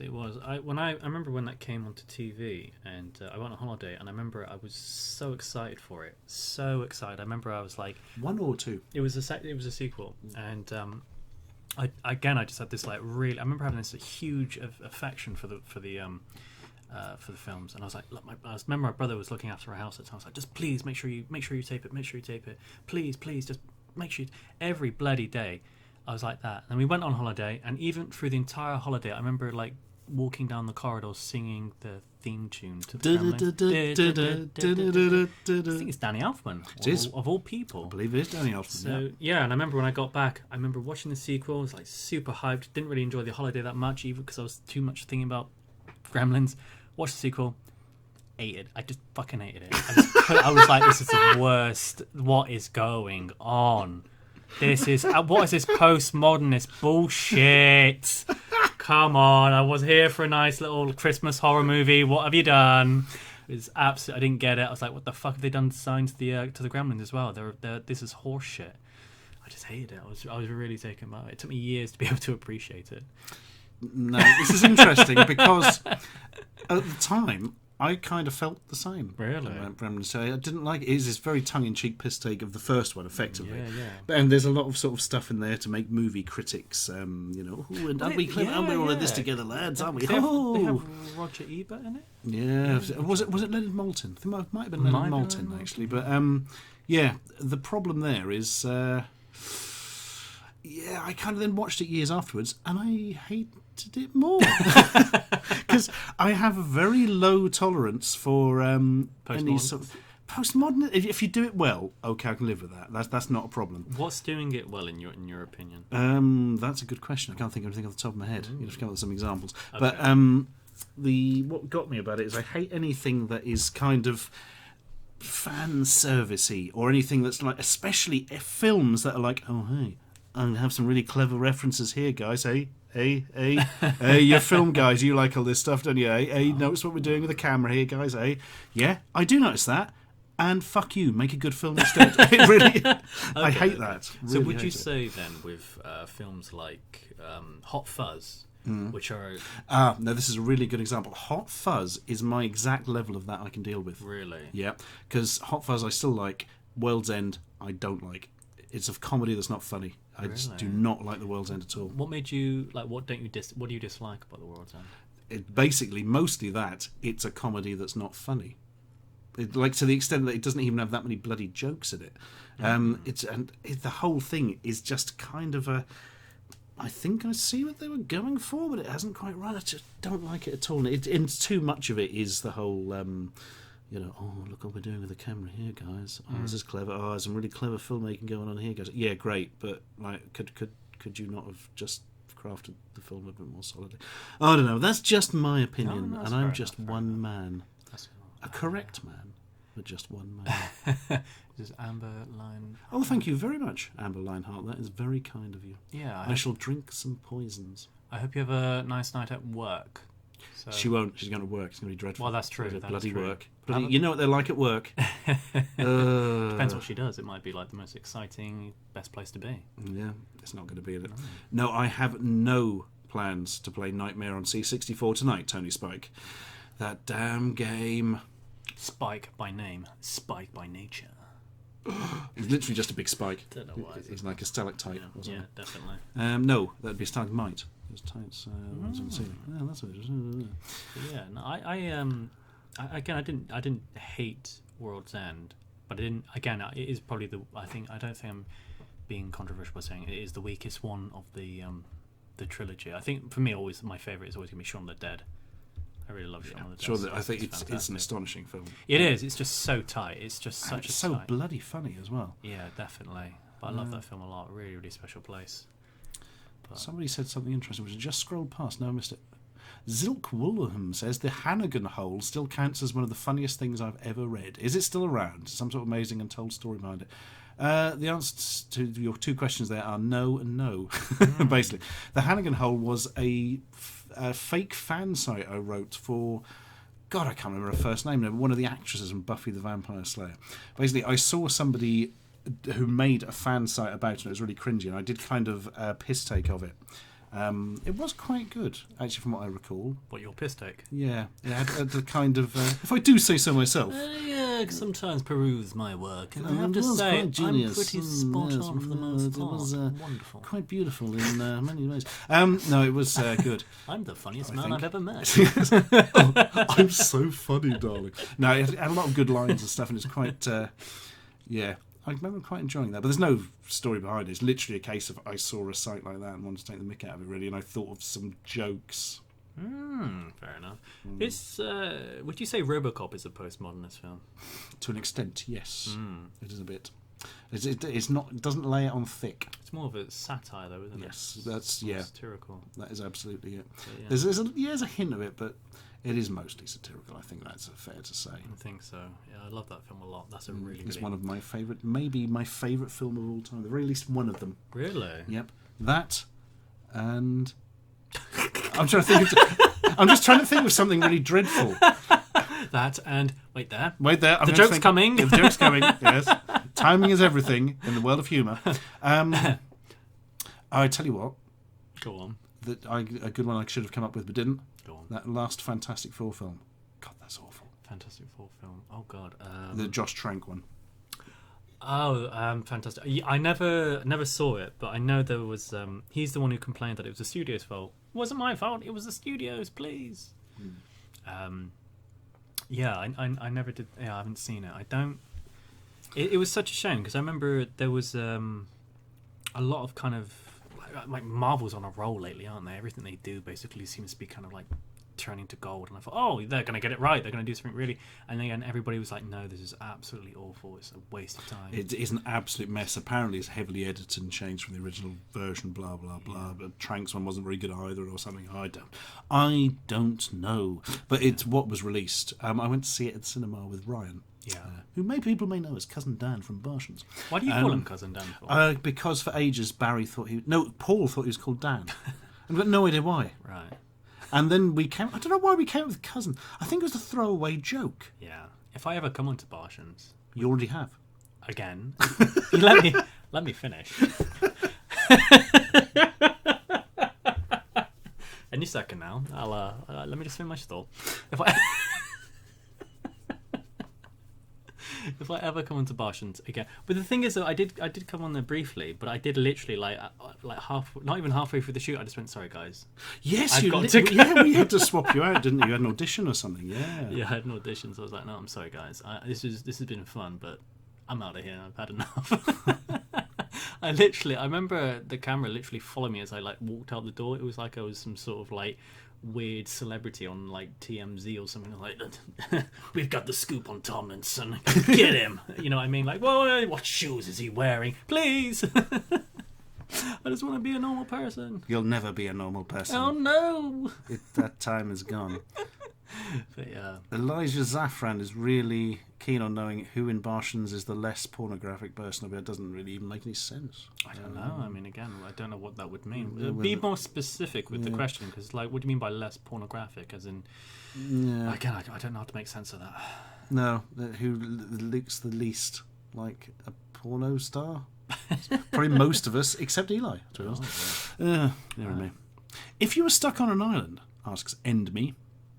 I'd be very upset. Yeah, you'd be on an island all the time. Yeah, if you were stuck on an island with Dan and you had to pick one movie, one TV series, and one anime to watch, what would you pick?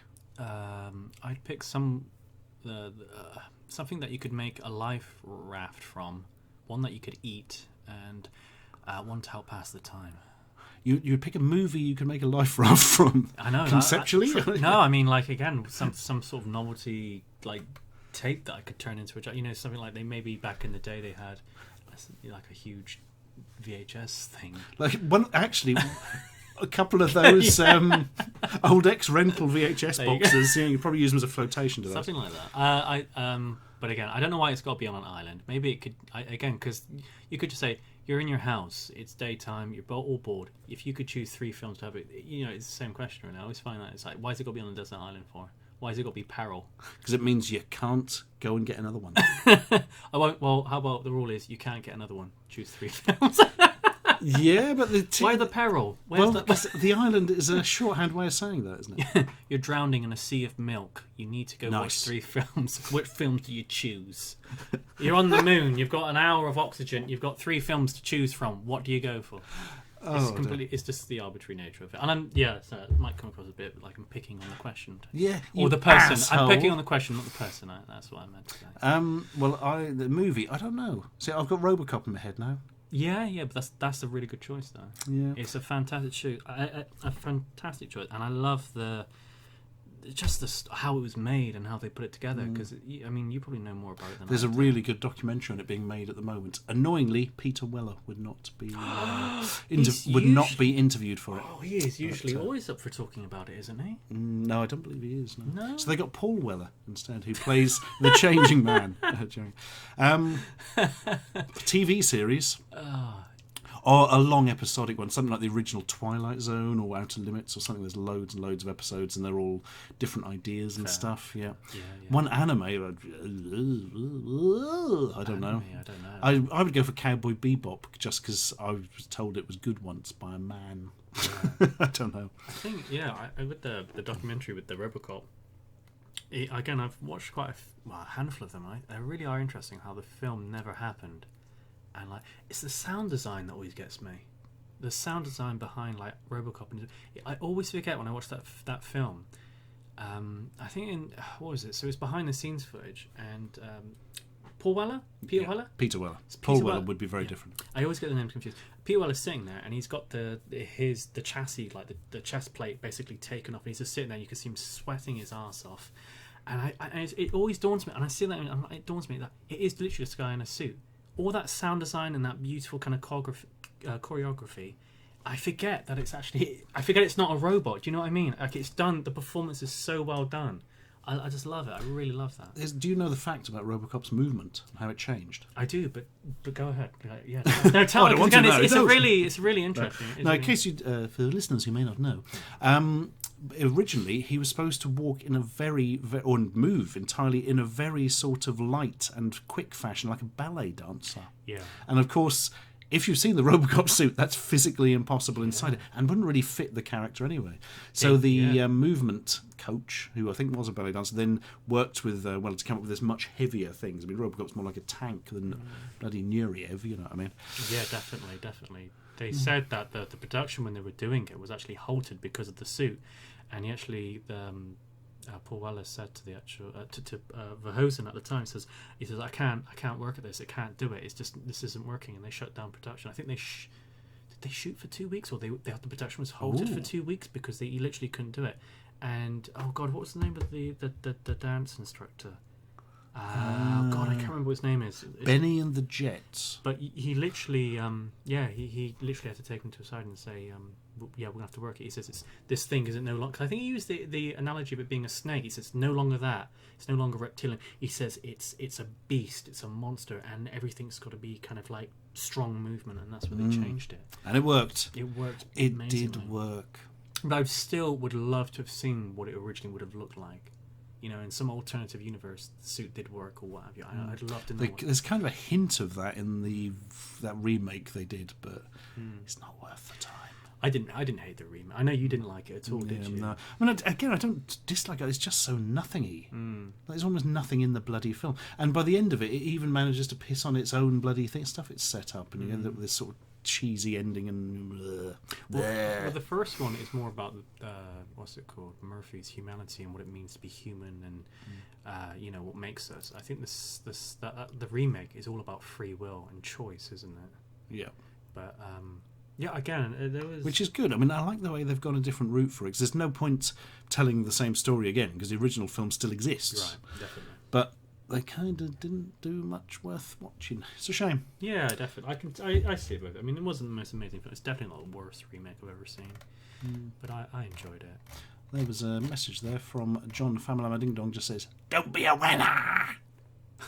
That's a little bit of Eli for you there. I hope you enjoyed that. And thank you, Patrick Hogan. That's very, very kind of you. Very kind of you indeed. Ah, dearie me. Why is your name highlighted in orange? I don't know. I'd said to take my attention. It doesn't really work though, because there's so many of them. Can they make my name like that, or is that? I thought maybe it's an @ thing. Yeah, it would be Lousy Panda, but you'd have to be in the chat maybe. I don't really know how that works. I don't really tend to use Twitter anymore, so I don't know. Jacob Tapp, that's a good name, says, when the Digino Gaming guys approached you, they never really approached me, did they? Sorry, who Digino Gaming, they're a gaming channel that do like gaming facts and stuff, and they're in Norwich. Oh, okay. They have an office very close to mine. Approached you, did they tell you someone in one of their chats revealed a bunch of tubers lived in Norwich? What do you mean revealed? It's not really particularly it's a secret thing. I'm here, Digino Gaming are here. Not all of them, but half of them, I think. Nostalgia Nerd. Beaky the Horseman. Yeah, good old Beaky. And his reviews of cats, but only ones that shriek at high pitches. I like a bit of Beaky. I don't really know any like YouTubers that anymore. Really, I don't really tend to do it. Or I don't do it. Rather, I don't know why I'm saying like it's a thing, but I'm not really. When Ray William Johnston left. Yep, I saw it was game out. I was like, boys, we're packing up. We're going They've on. changed who Fred is. We don't have any more of that. The Unlucky Dip says, puts it to us that Demolition Man is superior to Robocop. And he is wrong. Demolition Man's pretty good though. It's fun, but it's definitely no Robocop. Yeah, it's a less subtle take on a similar idea. God, that's made me feel sick. No,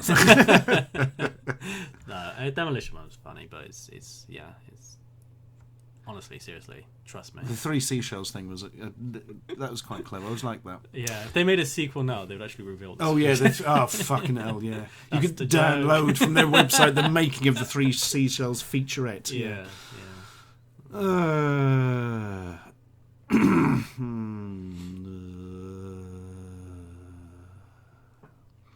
Deary me. Oh, Film Brain's online. Hey! Film Brain. He's a brain, he knows about films. See, he won't ever use the jingles I write for him. I don't know why. Nobody ever does. No. Oh dear. Yeah, Film Brain, my favourite movie review, you know. Yeah, it says, how have you been doing for finding Blu-rays in Poundland? fucking great, mate. There's been loads of them, haven't there? Like, really good films. Recently, I went in to all 4 of the Norwich Poundlands. 2 of them, no Blu-rays. The other 2, like really good films. Like films I haven't seen. It's amazing. And Tharo asks, Dan, is your gag reflex as bad as in the food vids? Only in the only in the food vids is it like that, unfortunately. Really? Yeah. I don't tend to go around going, oh, there's a bus coming, let's get, oh no! Like, you know. Yeah, because the thing is, in the food vids, we've got really rancid food in front of us, whereas that doesn't happen really, generally. In real life, I tend to be quite, I'm pretty sure if you had to eat, like, what was it, like jelly babies that tasted like vomit or something, most people would be gagging. If they weren't, then I'd probably say there was something wrong with their taste buds. You know who has the worst gag reflex of anyone I work with? Paul Gannon on Barshans. Got a really light gag reflex, yeah. Really? He's always choking and holding in the vom. What triggers it? A lot of stuff. Is that emetophobia? No, emetophobia is a fear of vomiting. He's just got a very strong gag reflex, yeah. So for bad tastes, he's always like, whoop. And of course, that's a bit of a problem on the old Barshans, because we do try a lot of things. Yeah, definitely. Question for Dan. Guessing you're vegan or allergic to gelatin, how come you decided on that? And what is it like on everyday life? That's a very deep question. You're not allergic to gelatin, are you? Where is it? It's gone. It's gone! It's gone! What is it like? I'm going to answer that rudely instead of you. Because I was surprised, actually. Stuart, can you cover this one for me? Yes. No, something that did surprise me was because I'd always assumed it would be very hard to be vegan in certain circumstances to get sort of proper food and that, and I've discovered today it's actually slightly worse than I thought. Can be. Yeah, it looks. I thought, if you want to eat more than a cucumber, it wouldn't be that hard these days. Do you know what I mean? But a lot of the shops we went in today, it was like, oh, we've put some fish in with the everything. Is that all right? Yeah. It can be like that. I found out, for example, like when I was vegetarian, I used to eat like what's it called, like Worcestershire sauce. Worcester sauce, yeah. I can never pronounce it properly, but that, and I was using it like not every day, but when you'd use it like every that has anchovy in, yeah. I did know that. Yeah, same with It was really strange, like but no, like again, it's one of those things. Once you kind of get your head around it and stuff like that, it's fine. I usually take food with me around with me anyway, just in case I go crazy. And, I need some food. Yeah. What are your cooking skills like, Stuart? Virtually non-existent is the answer to that. Could you win against Baron to cook? Of course not. Barry's a chef. He's a very skilled chef, and I am very much not. No. Oh, dearie me. Although I have cooked for you tonight, so I'll see how. Yeah. I'm quite curious. I'm looking forward to it. Kind of. I thought you were reading a question, but then realised you were just feigning excitement. Any interest in Twin Peaks? Highly recommend Series 3 if you haven't seen it already. I watched it back in the day. I've seen Series 1 and Series 2. Yeah, that dragged, didn't it? yeah, Series 2 not so good. Season 1 pretty good. Well, I've heard good things about Season 3. Yeah, I'm a massive fan of David Lynch. You're not? Yeah, I like a bit of Lynch. Like a little bit. Yeah. A little bit. He's like, if you were having food, he'd be like, a little bit of salt. I'll have a little bit of Lynch. A little bit of Cronenberg on the side. A little bit Mulholland Drive. But yeah, what's it called? Yeah, I really like Lynch a lot. I really like what he does. He's very interesting guy. But season 2, fuck me, did that drag on? Jesus Christ! And the worst thing about it is that like when they reveal what I don't know if people are gonna watch. I don't like giving away spoilers, but yeah, when they reveal major things in the when they reveal that the coffee's not actually that good. But I just find it weird. It's like Lynch would never do that. He would never do reveals. He would always kind of keep it like he'd always suggest it and kind of put things in and let the audience kind of make its mind. He'd make you do the work as well. Famously, Lynch didn't direct like the second half of season 2, did he? No, he didn't direct a lot of them. He didn't direct. He kind of, it's weird because you can tell when it's not him in a weird way, like with the move, like how, for example, like in season 2, I think like episode 13, like it's explained in explicit detail how everything came about, how it all happened, what it is, and Lynch would never do that. He doesn't do that. He never ever explains stuff like that, and it's such a it's a shame really, because again, season 1, especially the pilot episode, is beautiful, like really amazing. I love great theme. I always really like the themes. Definitely. But I love, for example, the theme in in the first season, the pilot episode, where, for example, it works out that Laura Palmer's passed away, she's been murdered, and everybody knows, but nobody has said anything, and they all realise it at the same time, and it's like just, Murder on the Orient Express. It's really beautiful. I love that moment, and suddenly everybody starts breaking down. And it tells us, it's such an informative scene. It's so well done. But I love it. Yeah, really good stuff. It's A-class Lynch. You're looking at me as if to say, you fucking idiot. No, I've just seen Otto the German pilot has said Rick and Monty sucks. Oh wow! Not Rick and Monty. Is that where Rick from Rick and Morty gets together with Montgomery, the famous British general from World War II? And hijinks ensue. Where do you watch Twin Peaks in the UK anyway? The living room, usually. James Fry says, eat a vegetarian, save a cow. Oh, I see. It took me a second to work out the logic of that hilarious comedy joke. Thank you, James Fry. We got there in the end. Ah, dearie me.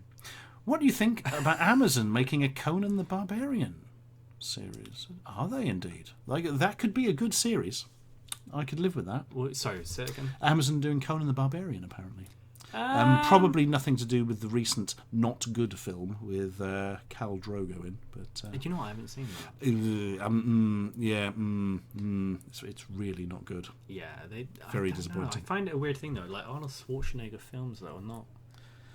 The thing is, Conan the Barbarian, I think, is very solid. I think it's very good. Conan the Destroyer, oh no. No, definitely that's what I'm saying. But I feel like not so good. You can't remake a lot of Schwarzenegger films like Total Recall, like Conan the Barbarian, that they try and remake. I feel like, why are you doing that? They're really good films. Like you make, for me, it seems the sense would be remake a bad film that had a potential. That's what you should do. Yeah. Don't take a film that's really good already and then do a version of it which is not going to ever live up to it, especially when it's something as bland as the Total Recall remake. Oh God, you know what I mean? I've never watched that though, so I can't comment because I haven't seen it. But, I tried to, and it is it's very bland, boring. Thank you, Angela Adrian. I hope you have a good time at the gym, but you won't because it'll involve hard physical exercise. 80s.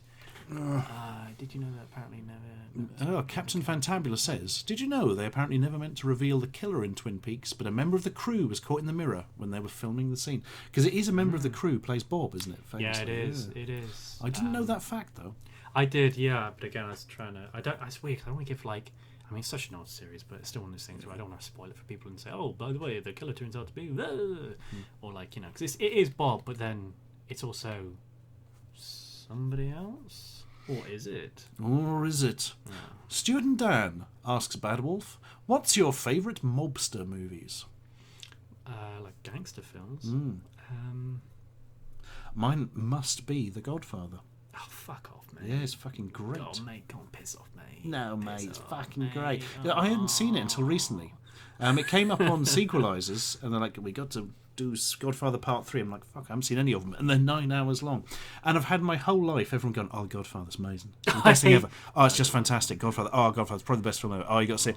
And the problem is, when something's been built up like that, you're like, nothing is going to stand up to that. Watched it. Yeah, that's like a fucking masterpiece. It's a really great film. Yeah, of course it is. It is a very, very good film. Really like Goodfellas as well. See, again, I was literally going to say, because I grew up on Goodfellas and Casino. Yeah, good. You know Yeah, what I mean? They're the ones I saw back in the day. So, I mean, Godfather, yeah, but I don't know. I haven't seen it in a long time, like really long. I don't remember much about it, but that's more to do with me than the film. I'd probably go rewatch it, to be honest with you. But for me, I would probably say it is more Goodfellas and Casino. Yeah, definitely. I love Goodfellas, but I think Godfather is a better film and I enjoyed it more. Probably. I wouldn't put it past it. And Part 2, really, really good as well. Probably another film for me would probably be Once Upon a Time in America. I think that counts. Oh, I've not seen that. It's beautiful. It's so sad. Really, really sad film. Fucking weird ending again. Really strange. But yeah, I really love that a lot. Really, really love that. There's probably a lot of gangster films out there as well. True Detective counts as a gangster film? No, of course it does. Of course it does. Do you know what I'm thinking of? I'm thinking of the... I'm getting that conflated with something else. What was I thinking of? Oh, it doesn't matter. But yeah, True Detective. That's a very good series. Do you know, I loved True Detective all the way through, but very, very unsatisfying ending. That was a very loud Something's coming, guys. Something coming. Hold on to your desks. I'm gonna say, yeah, I could see what you're saying, but a fantastic performance by that guy. Oh yeah, he really fantastic performances all the way round. All the way round. It was a good one. It's fantastic. Smitten though Kitten in Mittens. That's a good one. Says Blade Runner 2049 is a stunning film. Yeah. In my opinion, it was a stunning film. It was. It is incredibly beautiful. It's very, very, very good. The only thing with it I don't like about that film is Jared Leto. Oh yeah, I would tend to agree with that. I didn't dislike it, but it's like character. Oh, he's a bit zany and a bit off, isn't he? Yeah, and I got to method my way through this. I've got to become. That, I'm going to gouge my own eyes out. Yeah, I've just got to be that person. I've got to send this person semen wrapped in condom-filled semen, and I just got to do that, because that's what the Joker would do. That's what the Joker would do. He would send that person a couple of dead rats, probably. Yeah, that's what I got to do. Actually, let me just phone this person up, leave a really abusive, disgusting message, because that's what the Joker does. No, the Joker doesn't do that. All right, he doesn't do that. Don't be an asshole. All right. If you're listening, Jared, don't be an arsehole. And I'm sure he is.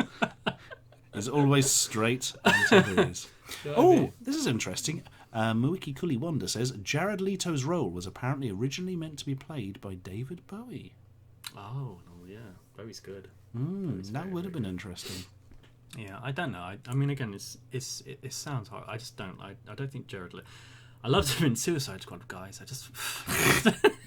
smashed that role, you know what I mean? Like, I loved it. Suicide Squad, man. Oh my god. It is generally like one of my... Is that the one that your girlfriend left and she was just like, how does the film industry exist? When this... Oh god, no. So that film there was Age of Ultron. Oh, that was it. It gave her like an existential... I felt a bit like that after Age of Ultron, mainly because I enjoyed the first Avengers film so much, and Ultron is like, this is a mess, guys. Because my girlfriend, she works in the film industry, and basically, like, she... So she takes these kind of things. She's very kind of involved, very invested in a lot of like what goes on.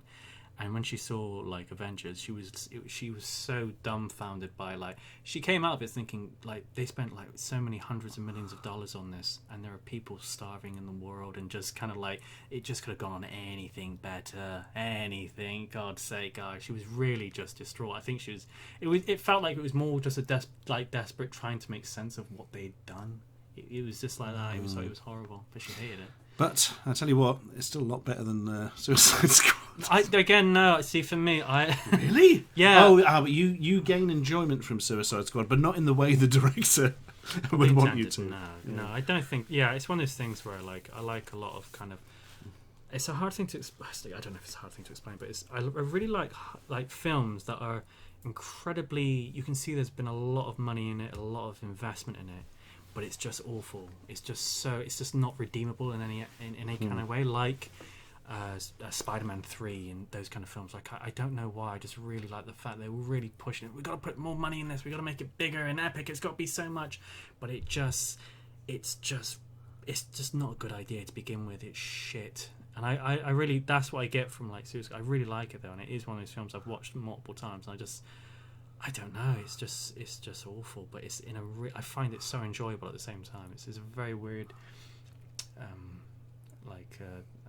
don't know, ambivalence or something. I don't know. It's weird, but I love it.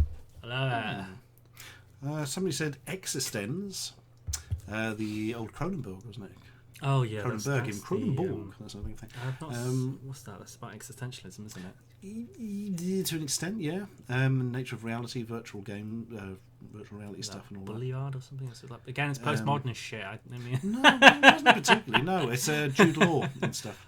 Jude Law. Better than The Matrix? No, is the answer to that. Extends is very good, it's very interesting, but The Matrix is so tight in what it does. Tony Spike asks, weirdest film you found a line of figures for? Oh man, the weirdest film. Film. I was going to say The Love Boat or MASH both got figure lines, which are insane, but they're not films, they were TV series. Yeah. The Aliens figures were always weird, but they were actually based on a cartoon which was never made. They weren't actually based on the series. Yeah. I remember that. I do remember that. I used to own some of them. Is it the ones Yeah. where they used to have like wings and were able to Yeah, fly? And so, yeah. I Some of the yeah, alien yeah, designs are I cool. used to The have them. Marines, not so much. The Robocop stroke Bishop thing is astonishing. Robocop slash. Oh god, they've got a version of Bishop where he's got like futuristic shades and his arms come off like a Terminator and stuff. Oh, really? I've not seen. Yeah, I have that figure somewhere. To put his arms off, looks a bit like the Angel of the North without the wings. Fair enough. Dear me. But yeah. Enderme says, since you said Bloodborne's your favourite recent game, it's my favourite game, full stop. Is it? Yeah. And you've brought up Dark Souls 1 and 2 before. How did you find Dark Souls 3? Dark Souls 3, really loved Dark Souls 3, actually. Really enjoyed it. It's a bit of a Dark Souls 1 swan song kind of thing, but yeah, I really enjoyed playing it, which is the main thing. And I love Dark Souls as well. Dark Souls 2, no. Did very little for me. It's one of those things all the hipsters, they go, oh, Dark Souls 2 is the best one, guys, because the PvP. No, it's really fucking poor, blokes. It improved massively through patches and stuff. The original version I played, Christ. And apparently some of the DLC is very good for Dark Souls 2, and I cannot play it because I have to start again from the beginning, because I don't have a save. Right. I just find it so boring to play. I cannot get into it to even get to access the part of the DLC, let alone be strong enough to do it. Yeah. Oh, fair enough. I never played any of the like Bloodborne or like Dark Souls kind of stuff, or like it was Demon Souls before that or something. Yeah, Demon Souls was the very first. I'd love to see a remake of that. That's got that slight more shonkiness than anything else. Still got that sort of budgety feel to through its Demon Souls. There's a couple of areas in Dark Souls do as well, don't get me wrong, but the Demon Souls I was completely sold on. That was the one that's like, I have not played something like this before, it is great. Sybil Burling asks, can the set of all sets contain itself? This is your sort of question, being the philosopher amongst us. It's a paradox, though, isn't it? Yeah, exactly. It's You know, just playing with language. A little paradox. It's playing with isn't it? language. It's a nice contained little paradox. We all like a good paradox. Yeah. So the answer to that is I cannot answer it. Oh, Yeah, that's disappointing me. I thought you were going to say the answer's yes, and I'll be demonstrating it next Thursday outside Bristol Town Hall. No, yeah, that kind of stuff. I was never as interested in the kind of like sets and like that kind of the more kind of how to word it, like the not logic, but the type of logic, kind of analytical logic, stuff like that. I never really enjoyed it as much as I enjoyed like continental philosophy. I was more interested in people like Hegel and Heidegger and Nietzsche and people like that. Not Ayer and Wittgenstein and that bollocks. Go to hell. Ooh, controversial. Of course, I'm just being. Oh, no, but I invited him tonight.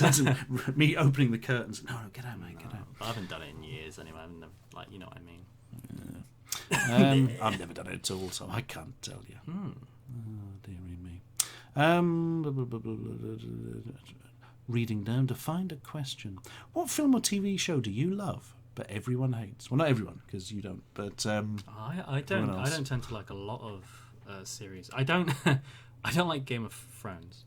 Well, I liked Game of Thrones. Everybody loves Game of Thrones, and I everybody liked tells me how much I should like Game of Thrones, but I don't really like Game of Thrones, and it's something that it's a burden I've had to deal with all my life. Since Game of Thrones was first released in 1982. Yeah. But yeah, no, everybody loves what's it called? Like Game of Thrones. I don't tend to really like it very much.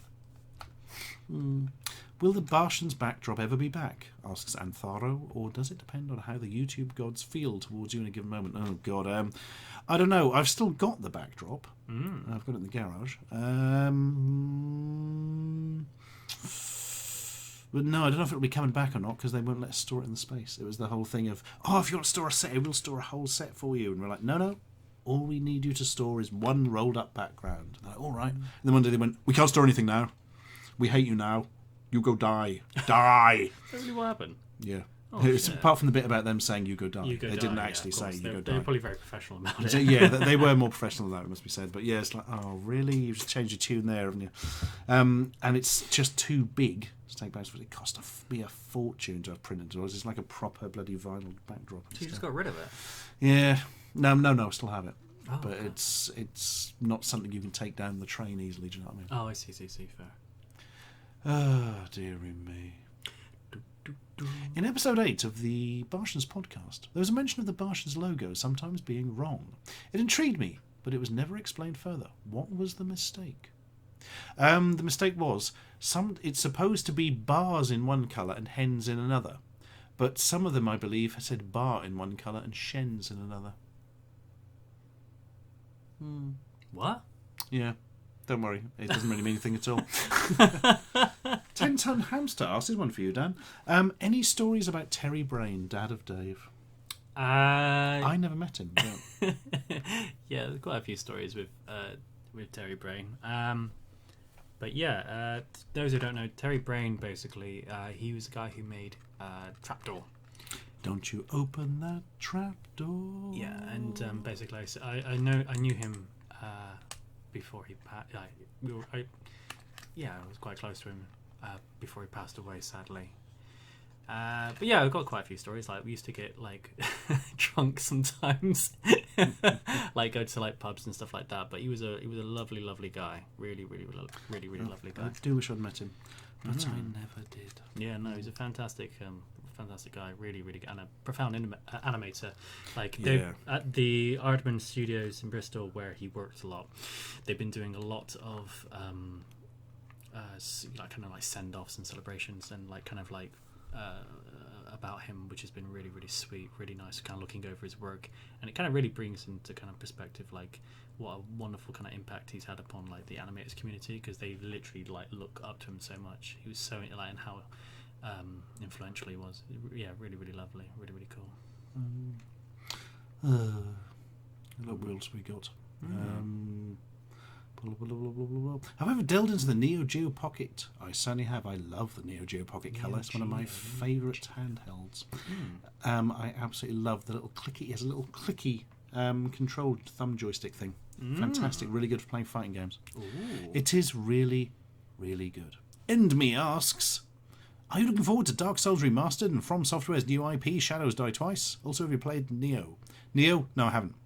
Dark Souls Remastered, kind of, but I probably won't play it if it's just better graphics. You know, I've played Dark Souls a lot. And Shadows Die Twice, maybe? I don't know what that is. Is it another Tenchu game? Is it Bloodborne spin-off? Nobody knows the first thing about it.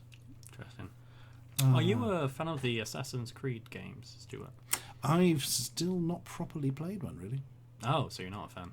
No, yeah, I've got nothing against them. I quite like the look. I think I might start with the second one at some point. Yeah, definitely. Yeah, I really like them. You've played many, I believe, haven't you? Yeah, they're all. I find them a bit repetitive, for the most part. They can be quite, but I still enjoy them. I think, but I don't know. I can play. Yeah, they're okay. The latest one's, it's good. It's just, again, it's so big, it gets a bit tedious after a while, and I've kind of lost a lot of steam to kind of get back into it. But it's yeah, they're good. They're all right. Kind of, it's weird. You kind of play it for the characters. I do, but a lot of the characters they do at the minute are very kind of flat and very boring. So yeah, I don't know. Thank you, Thomas Stringer. That's very kind of you. Have you ever thought about trying Monster Hunter World? I've heard of it, and people keep on saying, "Can you play it?" Like, you know, it's really good. You should play it.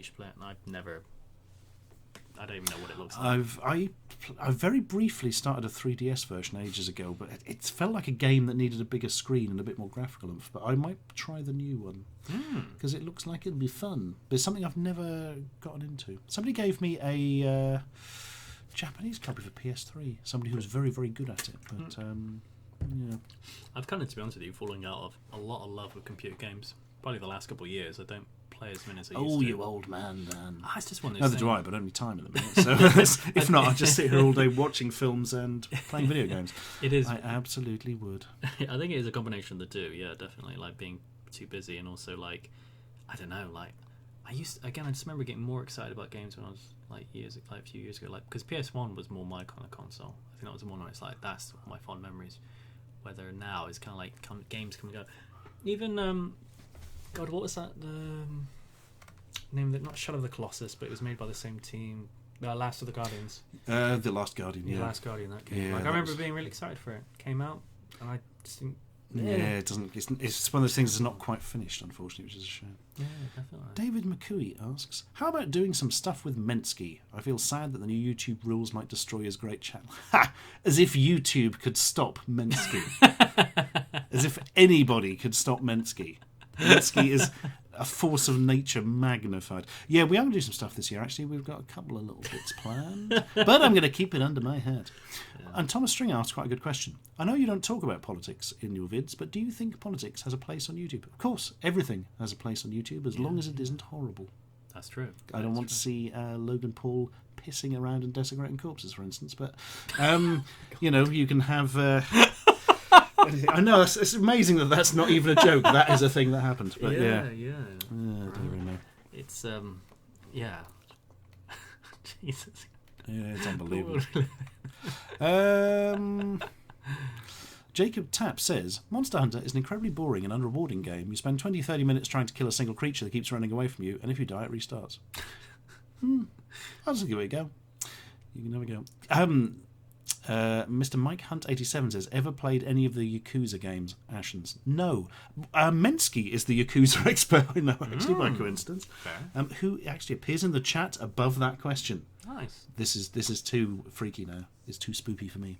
Diecast Review says, would you ever do a collaboration with Techmoan? I think he's got better things to do than waste his time with me. Oh, he totally would if you asked. I think Techmoan's brilliant, because he is brilliant. Plus, he's got so many interesting little bits and bobs. R.I.P. Jake Paul. R.I.P. Jake Paul. That's the brother, isn't it? The brother from another mother. I don't know what to answer. These things only came up recently. Like, I don't really ever. There are these YouTubers out there which are like massive. They're huge. They've got like all these subscribers, and the only time I ever hear about them, because I'm so out of the loop, is when they do something absolutely despicable. And it's so weird. It's like, oh, is that person actually exists? And I don't know. Yeah, it's weird. Dan, do you prefer Anti-Oedipus or 1,000 Plateaus? Can we stop? Travel back in time 5 years, you might remember me. Probably 1,000 Plateaus, because it's a selection of essays, so it's thematically quite varied. Whether I don't really find the Anti-Oedipus as enjoyable because it's all about one thing. Droya asks, are you calling anyone out for a boxing match? No, definitely not. Oh, that would be amazing. Match. I'm more of a shoot you in the back of the head kind of guy. Would you ever do that if it was like, I mean, what would that would be a charity thing? Yeah, I was going to say, so if Tom's car at one stage was really keen on having some sort of YouTube boxing thing going on, I remember. Don't know if you ever publicly announced that. Maybe it's a secret. I've ruined everything. No, I think it was him. It was. I remember him saying he was, because he was doing, I think he was doing some weight loss program at the time, and he was doing, part of it was like a bit of boxing training, and he was like, I want to, I'm thinking about doing this thing, and it kind of fizzled out kind of quite quickly. But under what circumstances? So you're on a desert island. Okay. You've got some boxing gloves there. Nice. Who do you fight? Nobody. I'm alone. No, but okay, so what would... I fight the natives for the right to be king. So what would you... what would drive you? Like, what would the circumstances under which you would do a boxing match? I don't think I would. I don't think it's a sport that should really be encouraged, because people are really fucked up with it. Yes, they can. If you've ever met boxers, they've generally had bad concussions and aren't in a good way. Yeah. That saddens me. I love it. Boxing is my favourite sport. Yeah, you used to box, didn't you? Yeah. Yeah, I still do. This is why we so rarely fight these days, because you always win. And you did murder. No, some sort of Thai boxing or something? Muay Thai kickboxing. Yeah. But yeah, that was a lot of fun. It's incredibly good. It's really good to get you fit. Like, if you want to lose weight and you don't like running, I probably would suggest it as an alternative. The only difference is I've always had a lot of injuries from Muay Thai, where the boxing... a few, but not as many. That's the only thing. It's fun. Are either of you fans of Red Letter Media? Oh, yeah, Red Letter Media are great. Red Letter Media. Yeah. That's one of those things. Right, I'm going to annoy you now, Dan. Go for it. I'm going to briefly attempt again to get past the first level of Rick the Roadie. Oh, cool. It's not cool. It's the worst thing. Not cool. The worst thing. So, explain to me everything. Well, first of all, I'm going to end this game by massively speeding up the emulation. Wow. There we are. Right, so this is a really awful budget game from years ago. The idea is you're a roadie. First thing to do is drive the kit to the gig. And I haven't managed it so far. It's incredibly frustrating. It also reminds me of the old Ghostbusters game in Spectrum. Where you drive. So when you got to catch ghosts on top of the car or something. That's it. Oh. Look how much time you have to react. And you can... Woof! The problem is you swing around the road so psychotic.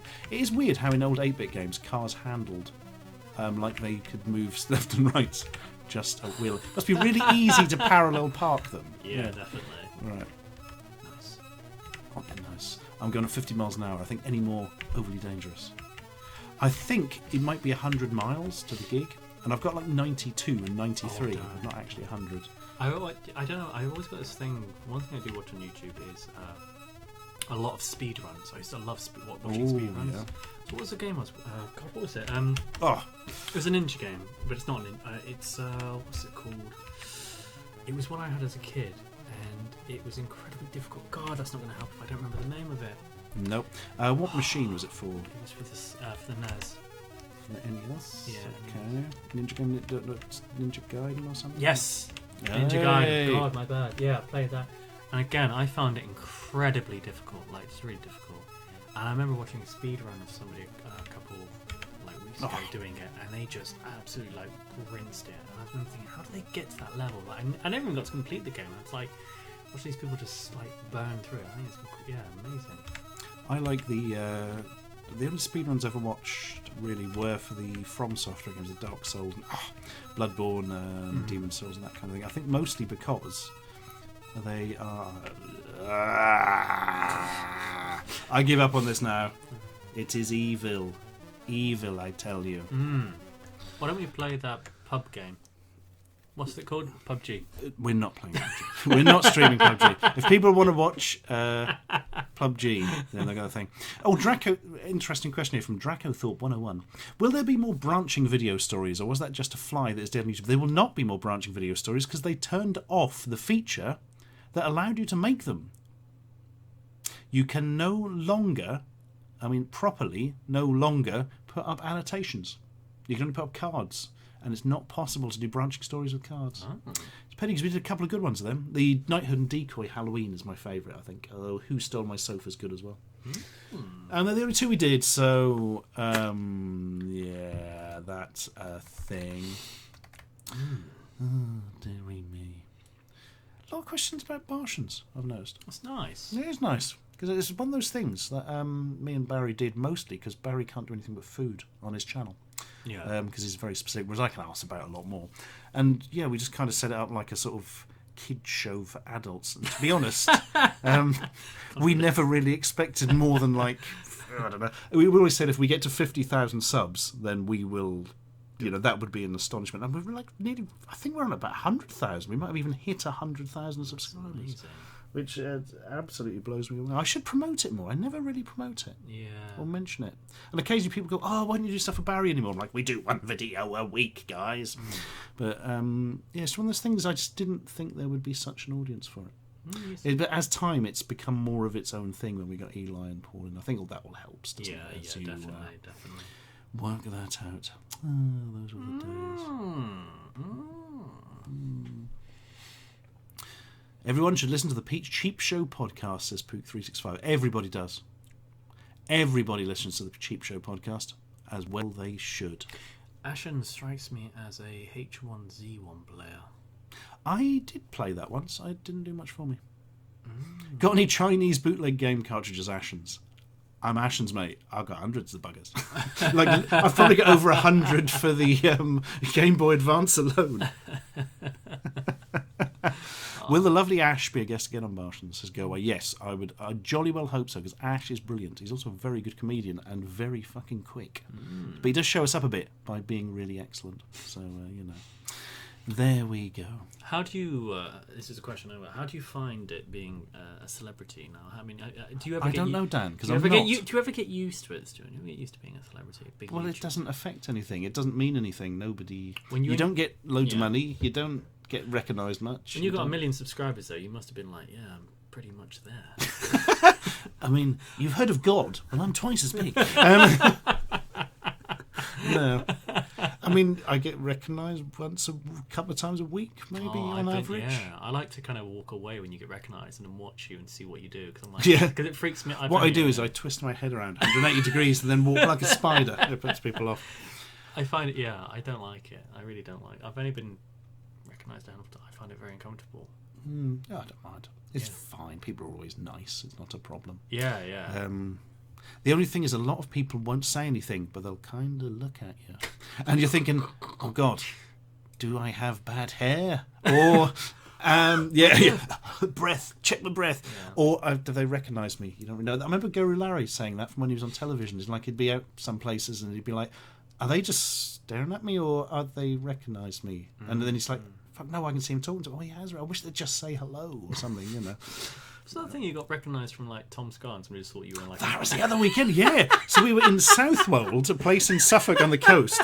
We had like a meal in a restaurant and a guy came up afterwards and said, sorry, were you in a Tom Scar video? And I'm like, yes, I was. He went, The Orb. Oh, I love that one. Oh, that's brilliant. And I was like, that's all he knew me thought. It was quite nice, actually. I love the fact that you just thought, oh, you're the extra from Tom Scar stuff. Brilliant. I don't know why it's Bristolian, but brilliant, mate. All right, see you later then. Yeah, he was a bit more north than that. All right, mate. See you later. That was interesting. Nice. Interesting. It was an experience, a human experience. Now you know how it feels being. Now you know how I feel being on your channel. There was quite a weird one recently, right? I thought I haven't got a PS4 Pro. I need to get one for future technical gubbins, and they were selling them cheap.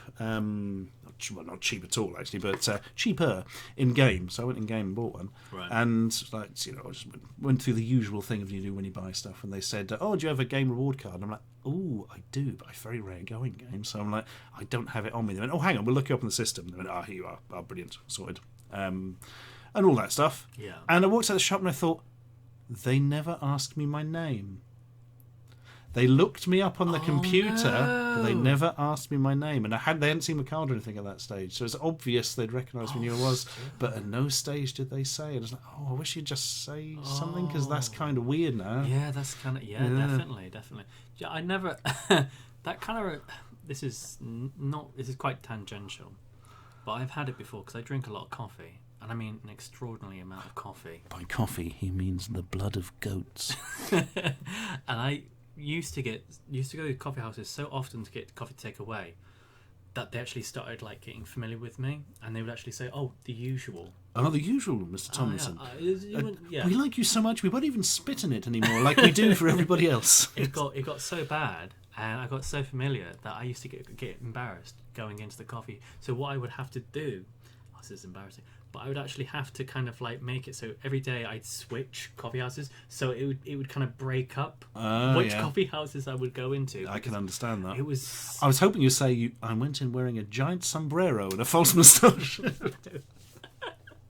I just end up having like really awkward, like, oh hi, oh it's you again. Hey, yeah, you okay? Yeah. Can I just have a cup of coffee? Can I just not? Can I just not be socially awkward? I just want to drink a coffee. It's terrible. But yeah. Oh my God! Right, this has made my evening. Film Brain says, I got recognised in a Marks and Spencer toilet once. That's probably my weirdest. Oh man, I don't think nobody has ever said hello to me in a toilet. I don't think. That's God. That is creepy. That is, that you're not going to beat that. You are not going to beat that. That's astonishing.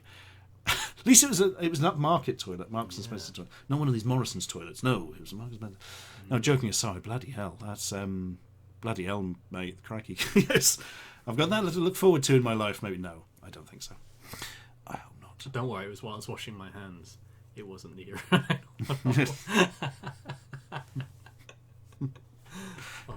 Imagine you're in the stall and somebody pops their head over the top and goes, "You right? Oh, can I have an autograph? Yeah, I love that thing you did. Oh, don't flash that. I'm going to save that for later." Oh, God. I bet celebrities get that. Like bloody, Taylor Swift or somebody. Tom the Man Cruise. Oh, dear oh me. Endby says, that's... Well, they've mentioned Enemy several times. It's weird how the same person keeps coming out. I recognised you in my local Forbidden Planet and then realised it was a book signing and you weren't in Southampton for no reason. That's a joke, surely. Surely that's a joke. Oh dear. That was a really good signing, that Southampton one. Because beforehand it was like, oh, how big Southampton? What place is a local town? Is it worth doing? We're like, yes, let us do Southampton. It went really well. Cool, It nice. was a really good signing. Had somebody else with me, which was always nice. Laura Dale, editor of Kotaku UK. Oh. The older game site. It was a really nice signing, that one. Really lovely. That's the one where the man with the nosebonk mask. In fact, the entire nosebonk costume appeared. Wow. Yeah. Ah, dearie me. Somebody's talking about the Net Eurosa. Do you remember the Net Eurosa? Yeah, definitely. I think we were talking something about making your own games the other day, and I thought it was a Net Eurosa. Yeah, from the you'd get them on demo discs on the front of the British magazines. I remember it. Was it literally a specific PS1 you would buy, and then you would enter discs and you'd make your own games? Yeah, is that pretty right? much. Yeah, Is that right? it was like a sort of development PlayStation one, but for a mass market, so to speak. Well, I say mass market. They're not expecting Granny to buy one for little Billy for Christmas, but you know what I mean. Yeah. Much more open than a general console thing. I'm not sure if they had access to the whole hardware of the computer or not, because sometimes they're weird and restrictive like that. I can remember like loading up. It's a version of Pac-Man, but the graphics are different. You know, all that kind of stuff. Yeah, definitely. Yeah, I remember that. Do they go for like a lot of money now, or are they like? Yeah, they go for a bloody fortune. Net Do they? Eurosas, yeah. Do you know what? I'm going to look one up on eBay as you were human beatbox. I don't really have any collectible things, to be honest with you. The only collectible thing I ever had was a copy of Lynch, Legacy of Kain Blood Omen. Oh, The very, very first game. That's the only thing I ever had as collectible. And I lost it. I didn't lose it. I lent it to somebody and never got it back. the bastards! Crazy. Was it signed by the Pope? Yes. I thought so. Many of those were. Yeah. Net Euros. Let's have a look. Oh, this is difficult. There's lots of idiots are putting Net Eurosa in the title of just the PS4s they're selling on eBay. The Great Big Twits. Oh, here's one. Yeah. There's a Japanese one. There's yeah, you're going to be spending at least £300, I think, at the minimum. Wow. And let's be honest here, guys. It's probably a bit too far down the line to be making games for the PS1 now. Yeah. Oh, dearie me. Have you ever been starstruck, Dan? Have I ever been starstruck? No. Yeah. I've met like a handful of celebrities in my life, but not really. No. Not really. I've met like a few people that who I guess they would be considered to be celebrities and are just like really cool people, but never been like, oh my god, it's. I can't think of a celebrity. How was that? You know what I mean? Yeah. No, never really. Like, I never have.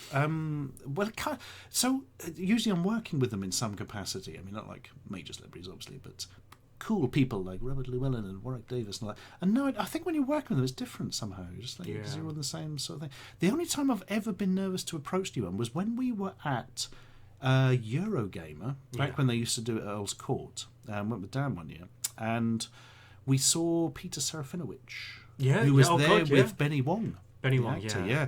And it was like, oh, it's Peter Serafinowicz. I really like Peter Serafinowicz, but do I want to go and hassle him when he's just like walking along? And I wasn't going to, and you convinced me to. Oh, he loved you. Yeah. The thing is, no, I'm not joking. I was again very awkward, which is like you know, just my modus operandi. And Stuart was as cool as a fucking cucumber, and he was like, "Hey, how's it going?" He's like, and like Peter Serafinowicz was like, "Oh, Stuart, hey, how's it going? Yeah, I really love you. I feel like I know you. Like you're a great guy." Also, really a cowboy that day. Sorry, no, the best thing about that was though, because I'm going, oh, I don't really want to go and say hello. It's a bit awkward. You go, no, you should, Stu, you should. And as we walked over, he looked towards me, pointed at me, and went, "Ashens!" Yeah. He knew who I was before I got there. That's great. The thing I regret about that, apart from being an oh god, I said something really stupid to him. I was trying to be funny. I just said something dumb. pooed in my hat. Oh, it's awful. But Benny Wong, I'm actually a really big fan of his. He's fucking great. He's fantastic act. Yeah. I forget the name, but he was in a drama where he was a right vicious bastard, and he was as scary as fuck. Yeah. And he's normally so friendly in this. Oh, Have you ever seen him in like, God, what was that sitcom? 13 Stories High. Oh, he's Sean Locke one. He's generally fantastic, and Yeah. it's really nice to like. He's always a pleasure to watch. I really like him, and I really wish I'd said. By the way, I know but I really love your work. I really just wish I'd said that, and I didn't. I kind of didn't. The problem was I'd been engaged by Peter then. It's kind of hard, and it's very hard to think, oh, I know you as well. Definitely, but no, it was definitely one time. One time, I remember there was a guy who was in. So you know who played the police commission? Oh my god, my voice. The police commissioner. In The Dark Knight.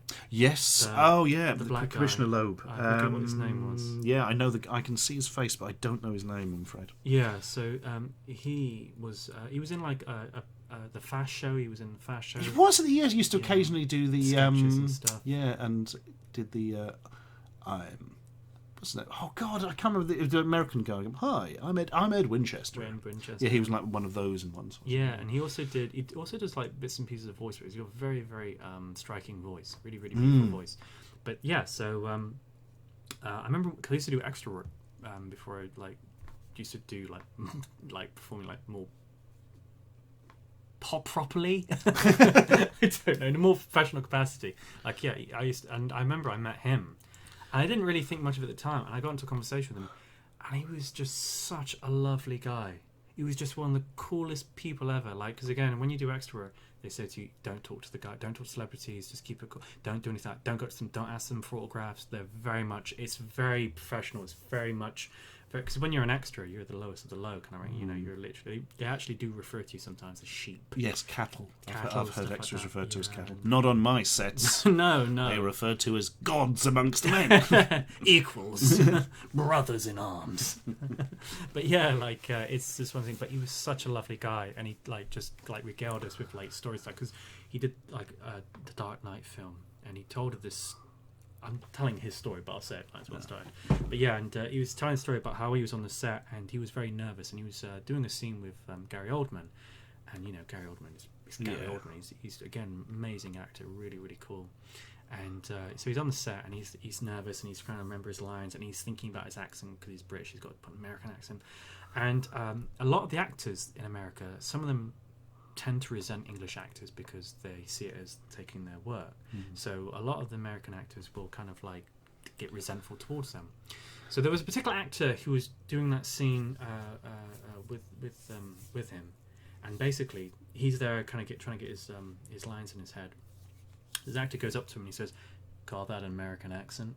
Ooh, you asshole. Absolute asshole. And it just basically destroys me. It's like, oh my god, like, what am I doing? I'm on this huge set, you know, Christopher Nolan's directing. Plus his accent was really good, isn't it? So, yeah, he's in a real state. He's like, oh fuck, Christopher Nolan does not fucking cast you if he thinks your accent's off. You didn't need it. So he was like, you know, really upset about it. So they did the scene, everything like that, and basically, during one of the takes, Gary Oldman goes up to me, goes, by the way, where are you from? What part of America are you from? And he goes, I'm not American. He goes, I'm from London, actually. I'm British. And Gary Oldman says, that's the best American accent I've ever heard. And just completely redeems the moment. Just completely redeems it. And he said he was just like fantastic. Where it was like really loved him. And I just remember like, yeah, it was just like really like, yeah. But he was a lovely guy. Yeah, really lovely guy to me. Oh, what a heartwarming story. Yeah, it's not my story, but it's a story. Robert Enniot asks, which was better, CFAX or Teletext? Teletext, obviously, because Digitizer was on Teletext. CFAX was the BBC one. Teletext was, well, originally it was called Oracle, but then it was changed to Teletext UK. Oracle. Piss off, mate. Page the Oracle. Pea fritter or mushy peas with fish and chips? And Tharo is asking the important questions. Pea fritter. I've never had a pea fritter. It sounds nice, though. I like peas. I like fritters. Mushy peas. As a kid, I hate mushy peas. Yeah, I have a problem with mushy peas. It's aesthetic. It looks like... I must do... They sell them in Poundland. I should do those in a Poundland special or something once, because I think that the Americans might be kind of shocked by that. Really? Be even more shocked if they ate them. Yeah, I find... So for me, what really upsets me is the idea of opening a packet of cold mushy peas. The smell just the kind that really gets me feeling like rubbish. Yeah, there's something about them I do not like. Droya asked, what happened to your curry? It still exists. It'll be heated up. Don't worry. It just popped out to the local. He'll be back in a minute. Sarah Sipe says, I don't like Tom Holland. Oh, fair enough. Look, you don't like Tom Holland. You don't like it. I've met his dad once. His dad's really nice. His dad was a stand-up. He's the guy who's played the new Spider-Man. Yes, Tom Holland, yeah, but his dad doesn't, obviously. I'm glad we cleared that up. Just clear that one up. Interesting thing was I took a job at Norfolk State Council, Right. and the guy training me actually wrote with Tom Holland's dad. Oh. And the reason this sticks in my head is because he was supposed to be training me for a week, and he left after day 2. Oh, wow. And I was like, oh, this is going to help, isn't it? Thanks, guys. Thanks. Oh, dear. But yeah. I was going to say, so did you say you've never come across a celebrity that you've been like starstruck or anything? No, other than that little bit of Peter, but I think that's because it was with who, sir? With Peter Serafinowicz. Oh, I think Peter, that's because yeah. I was kind of approaching him, and I thought, well, he maybe doesn't want to be bothered, you know. Yeah. Because there's some people say like, well, he shouldn't be out somewhere. Well, what if he wants to come go a on. Eurogamer Yeah, then? Was he going to definitely. change his face with magics? You know. Is there anybody, a celebrity, that you would like to meet? Apart from me. Oh, that's taken that one.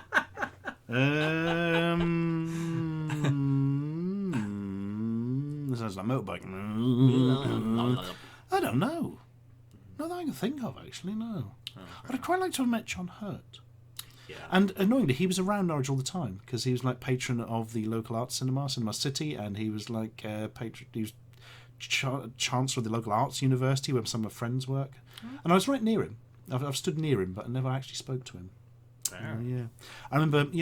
My friend Mickey, who's been mentioned several times on this stream. He had a really nice Aliens action figure that he wanted to get him to sign and a book, and he was always very nervous. And I remember geeing him up. I think, go on, go over and ask him, Mickey. Go on, he'll do it. Go and ask him, and he did.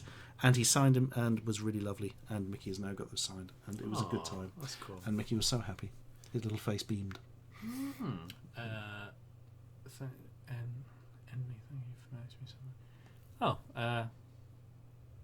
So, says Broken Circus, you're stuck on a desert island. Good, that's a good start that Dan enjoys.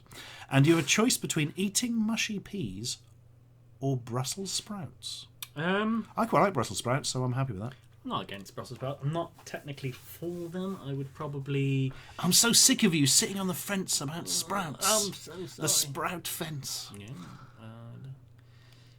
I would love to meet Jackie Chan. Jackie Chan does seem like a very cool guy. Yeah, he does. Jason Isaacs tells a story of being on set with him. And because Jackie Chan does speak a bit of English, but not a terrific amount. Yeah. And most of the stuff he sort of reads phonetically, apparently. And like a fly was buzzing near them on the set, and Jackie Chan just literally catches it out of the air like that. Yeah. And Isaac says, "How'd you do that?" And he just goes, "Well, I'm Jackie Chan." But not in an arsehole way, but just joking. He does seem very lovable. And Isaac says, "I bet you can't do it again." And he says, yeah, "Does it again? I'm Jackie Chan." Really? Yeah.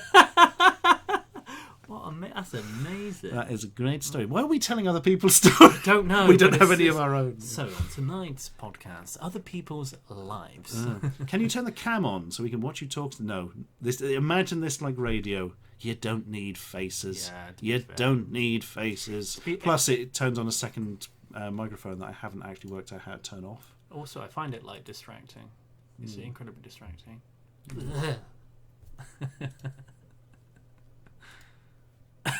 Don't say anything because it goes so echoey and horrible because of feedback. Why don't you guys do movie reviews? Oh man, I was. What movie would you like us to review? We'll do it right yeah, now. we'll review right your movie second, right now. Come on, now. bartender, we'll wait. Come on, let's get it going. What movie would you like us to review? I was paid to do some movie reviews once, but they never went anywhere. Took the money and never. I took them. Oh no, I did them. Of course, I did them. God, you've been paid, you do. And it was such a bad experience because I hated the film so much, and I expected to like them all. Oh, right. The films were. Oh god, there was a David Mamet thing with William H Macy in. Right. And it's just got a name that's just some bloke's name, like Howard or something I can't remember. Yeah. And it's the most miserable, hateful, just it was just really awful. Just really didn't like it at all. It's a really unnecessarily unpleasant thing. And then there was Death Proof by Quentin Tarantino, which in America released as half of Grindhouse, but over here released as its own in like an extended cut. Loved me some Tarantino. And no, I was not impressed. Just so long and empty and absolutely, so fucking self-absorbed and they calm the bloody foot fetish thing down for God's sake. He loves it, doesn't he? I mean, loves it. It's in it so much. It's just getting beyond a joke. Oh no! And the other one was Family Guy Blue Harvest, which was fine. Yeah. I mean, it's just here's a load of jokes about Star Wars. That's no problem. But the other two, really sort of put me off because I was expecting it not to be like amazing fun or anything, but it's like, I don't know. So now we just watch Film Brain. Yeah, no, definitely. Well, to be fair though, he's a lot more informed and he's such a succinct. I would have to go and study again for like a bloody 6 months before I did another movie review. Probably, probably. No, definitely. We've been talking and probably missed what this guy. I've forgotten the guy's name. Was it Gartender? Similar to that. If not, I think we may have missed this. Oh, we've messed it up. Sorry. Can you write it again? I'm sorry. Edmund. Says Film Brain. You are see. This is why Film Brain's the best. Look, he immediately knew it was called Edmund. Yeah, yeah. Film Brain. What's one of your favourite films, or your favourite film? Why is Film? I would like to know that. I'd be curious to know what film you choose. It was Goaltender. Oh, I remember watching. Oh, right. He said, "Do you want to hear them talk about Ender's Game or some shit?" Ender's Game. Ender's Game. Have you seen Ender's Game? Which one's Ender's Game? Ender's Game is a sci-fi film starring that kid whose name I can never remember that is in the back of my mind and is really annoying me, and Harrison Ford. It's not really Asa Butterfield. Asa Butterfield and Harrison Ford. No, I don't think so. I don't think I know it. No, it's not great. I didn't know the story. I'd never read the book, so a lot of people are like, "Oh, guys, it's terrible compared to the book," but it just wasn't very good anyway. To be honest, yeah. I feel like I should know that. It was one of these things that's sort of very long and builds stuff up and then doesn't kind of go anywhere. It feels like the beginning of something that they don't capitalise on. I mean, maybe that is by the way they've adapted the book. I don't know, but it was a big disappointment. No, I haven't. I recognise the cover, but no, I've never seen it. Ben King. I'd totally forgotten Ben Kingsley. He was even bloody in it with his weird Queequeg stuff going on. Oh, Die Hard.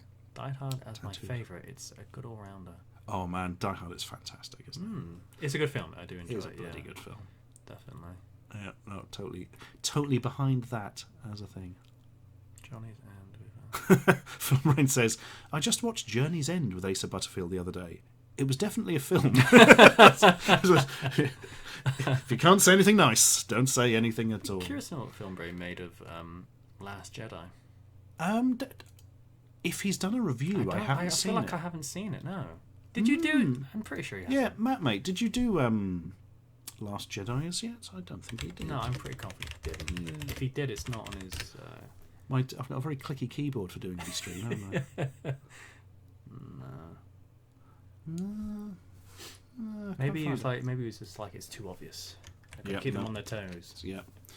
Don't give them what they want. And if not, why not? Why have you not done that? Tyler Story loves Death Race, although a lot of people don't. But what do you mean by Death Race? Because there's two of them.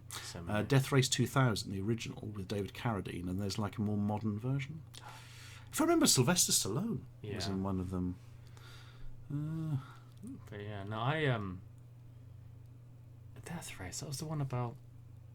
Oh God! It's a race of death. Yeah, it's like a masked guy in it. Yes, that's Carradine. Yeah. Just driving across America, and you're allowed to run people over, basically. Oh yeah, because they made a load of like. They made a lot of like spin-offs of them and a lot of kind of. Misc's just done a joke so clever. I'm not even going to reference it because I'm quite jealous. I didn't think of it. Film Brain. I'm kind of thankful I didn't because I avoided the rubbish around it. Is he talking about? Yeah. Oh yeah. God almighty. Why can't we just have bloody films and people not acting like weirdos about them anymore? Oh, okay. But I know people get very excited about Star Wars, but they seem to get very excited about fucking everything these days. Do you know what I mean? Everything's like, I don't want women in my film. Oh, I see. Well, don't watch it then. I don't bloody know. Yeah. Christ's sake. Oh, Sir Didymus mentions Hardcore Henry. Now that was an intro. Oh my God. Sorry, I've just spotted. Apparently there were 6 films in the Death Race series that I did not know. Hardcore Henry. Have you seen Hardcore Henry? Is that the one that's in first person? It's a POV kind of film. Is that right? Yes, that's exactly correct. Yeah. I think I know it. I was really surprised that it works. I'm not saying it's great or anything, but it worked through the whole thing. I remember seeing... I didn't get to the end and think, oh, it's too much of this, you know. I think I saw the trailer for it. I looked at it, I was like, no, this isn't my thing. Yeah. Oh, Film Brain. See, my only problem with Film Brain as a reviewer is I agree with him nearly all the time. Yeah, he's very good like that. And I sometimes like... But then is that vanity? Yeah, see, sometimes I prefer it if I disagree with people quite often because I'm like, oh, you made me think more. Yeah, definitely. But also, Film Brain is one of those guys who makes you go, a head nodder. So you're like, I didn't think of that. Oh, yeah, that's a good point. I think the only film reviewer I disagreed, like, not strongly, but definitely had, like, a different opinion on was, what's the film? Kevin Spacey was in it. Oh, Baby Driver. Baby Driver. I don't like Baby Driver. I didn't like it either. Really. No, I didn't think it was awful or anything, but it hit that thing of me of just too much cool, too much little bit head, nod of the head to the film guys, all that kind of stuff that we were talking about earlier. I couldn't just did nothing. So that's the second Edgar Wright film of that, and I fucking love Scott Pilgrim though. Scott Pilgrim versus the World, I think it's fantastic. Yeah, again with Edgar Wright, I just got like nothing but mad respect for the guy. I think he's a fantastic director. But his visual style is just so cool. I was again gutted that I never got to direct Ant-Man. I think he would have done such a fantastic job. I'd like to see. I don't know how much of that survives in it because they've never sort of mentioned anything. No, they do a couple kind of like not tributes, but kind of like almost not parodies, kind of homages to him.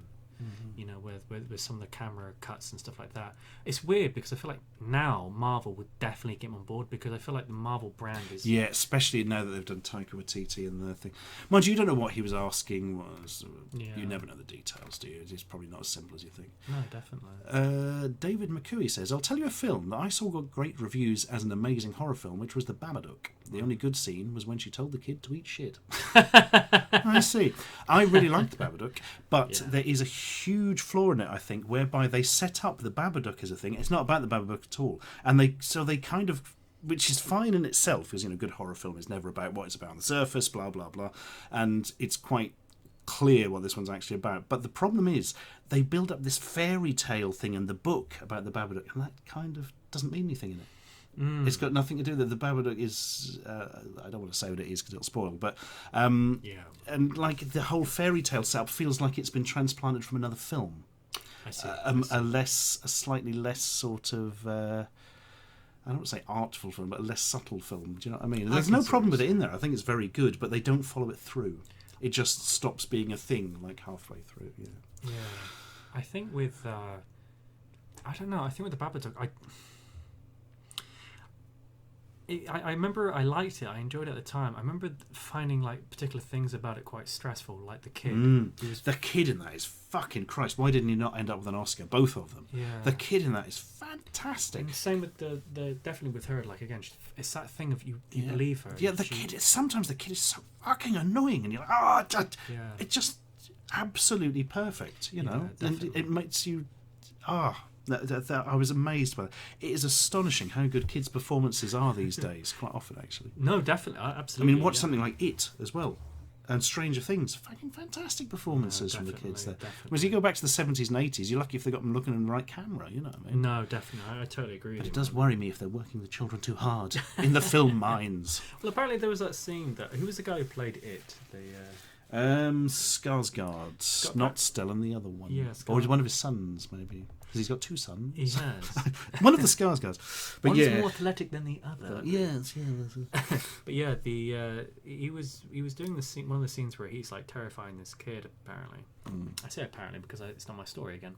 And he's kind of leering over him and kind of like, and the kid's crawling back, and he's like, "No, get away from me, you scary clown!" And he's like, "I'm going to eat you up," or whatever whatever it says. And he gets over the kid, and apparently Skarsgård for this entire scene is like, "Oh God, I'm really scaring this fucking kid." He's like, he's absolutely terrified, and it builds and builds and builds, and the director shouts, "Cut!" That's good. And then the kid and he goes, "Oh no!" He goes, "I'm really sorry. Did I really scare you?" And the kid's like, "Oh, I really loved what you were doing there. I love what you're working with. This is fantastic. This is going to be great." You know, like that. It's really sweet. I've heard another story. Not all the kids, some of the kids were more freaked out at certain points. Yeah, and he's trying to talk to them. I've said, "Oh, how are you getting on at school and stuff?" And they're just like, "Oh, you scary clown bastard." You know? Which you can totally understand. Did you enjoy it? Did I enjoy it? Yeah, I did. Did quite enjoy it. Yeah. It's a funny one. There's problems with it in that it speeds over some stuff, I think. Yeah. Whereas I would perhaps excise a couple of the characters entirely. Yeah. But no, it's really solid. The Pennywise itself is really well done. Yeah. It goes over the top a little bit in a couple of scenes, and a couple of scenes is a bit OTT, and it really works. I thought that was astonishing. Like the scene with the projector and stuff. Oh yeah, definitely. Because it's like, oh well, that was a bit much. Oh my god, very impressed with it. It did make me go back and watch the 80s series. Did it? Yes, which was interesting. The 80s miniseries, because I remember that quite fondly, and I don't really know why. Looking back, Tim Curry's performance completely different, very interesting. Everything else in it, fucking awful. Interesting. I mean, like it's astonishingly incompetent. Some of it, things like bloody when the kids floating the paper boat down the drain. Yeah. It's not raining; it's a sunny day, and it's still because it haven't got because it's so cheap and. Yeah, that was a big shame. That, but my big problem with the old series, even at the time, is I hate the second part, and that's a bit of a worry because there's got to be a second part of this as well. And I think I would imagine the book is weaker in the second half, but I can't say for sure because I've never. I find Stephen King impossible to read because it's so wordy. Yeah, oh no, I didn't realise. I thought, it'd be like pulp or something like that. So no. So I remember I bought The Shining. I bought it for my mum because she used to love the film. So I bought it for a present. I picked it up and I started reading it. I was like, I don't know how to the rhythm of this fucking sentence. How do you? I had to put it down. I just thought that's bullshit. And that sentence was the title. But it was. Yeah, I enjoyed it. I did like it a lot. I feel like there's like a few ideas of scary thing, like the idea of him puppeteering his brother in the water, and he kind of comes out and he slams it down. It's weird. I feel like saying it's one of those ideas that are more scary to think about than actually how it was done in a weird way. And even Film Brain said he liked it, but he said that he thought the worst bits about it were the scary bits. That's generally true. I think a few of those scary bits did work well. It didn't rely on. I mean, it did rely on jump scares to an extent. I mean, it would be false to say it didn't. But they got a couple of good ones in. I think there's some nice ideas. But I'm not a jump scare man. I like the more psychological stuff. Definitely, and I felt like there were for what it was and the way it's done. Like again, that bit where the kid goes down in the library and there's stuff like that. I thought was great. I think there is some generally good stuff in there. But I think like people who it's for the kind of casual horror fan in a weird way, which is going to be kind of again jump scares. It's all that kind of modernization, which is go quiet, bang, and all that kind of stuff. And I get it. It sells and it's appealing. And, it's kind of quite easier to digest really. But I do think with it there is much more of a kind of kernel of a really good idea going on there. Capnus1228 says, I can't stand The Purge because it requires a ridiculous amount of suspension of disbelief and stupidity on the part of the characters to work. I've never seen The Purge, and I've got to say, the idea it puts me off because I'm like, well, how the hell does that work? One day crime doesn't matter? What? So you don't get arrested? What? That doesn't really... I should perhaps stop me. It's also known as like one of the odd film series where apparently each film gets better. As opposed to getting worse when they start sequels. No, I don't know about that. I watched I watched one of them recently. Because again, my girlfriend, she enjoys them. She's like, "Oh, The Purge. Oh, they're a lot of fun." She likes the concept. She actually likes the concept. Maybe the concept. You see, I said to her, seen it. I said to her, "What are you fucking on about? This is nonsense." And she's like, "No." It's like again, this is one of those things. And yeah, again, it's I can't get my head around it. I didn't really enjoy it at all. But I personally thought it got worse as it went on. But that's me. Thank you, Sam Robinson. But I will spend it all at once. All of it on hardcore paracetamol. Dearie me. Sarasipi, whatever says Pennywise doing a silly dance was it for me. Yeah, again, I've heard a lot of people say that. That was one of my favourite bits. Yeah. I loved it. Just because they stabilised the camera on his head and have the rest of the frame moving, that was freaky as fuck. Definitely. Have a little think of that. What's the scariest film you've ever seen, Stuart? Action. Oh, God. Probably something I saw when I was too young. Does it ever? I mean, again, because do you like being referred to as Dr. Ashen? Not really. I only ever use it for writing complaint letters. I find it oddly reassuring. You know what I mean? It makes me feel. Yeah, I feel like how does it make you feel, Daniel? It just makes me feel like I'm in a safe space, mate. It makes me feel so safe. Scariest film I've ever seen. That is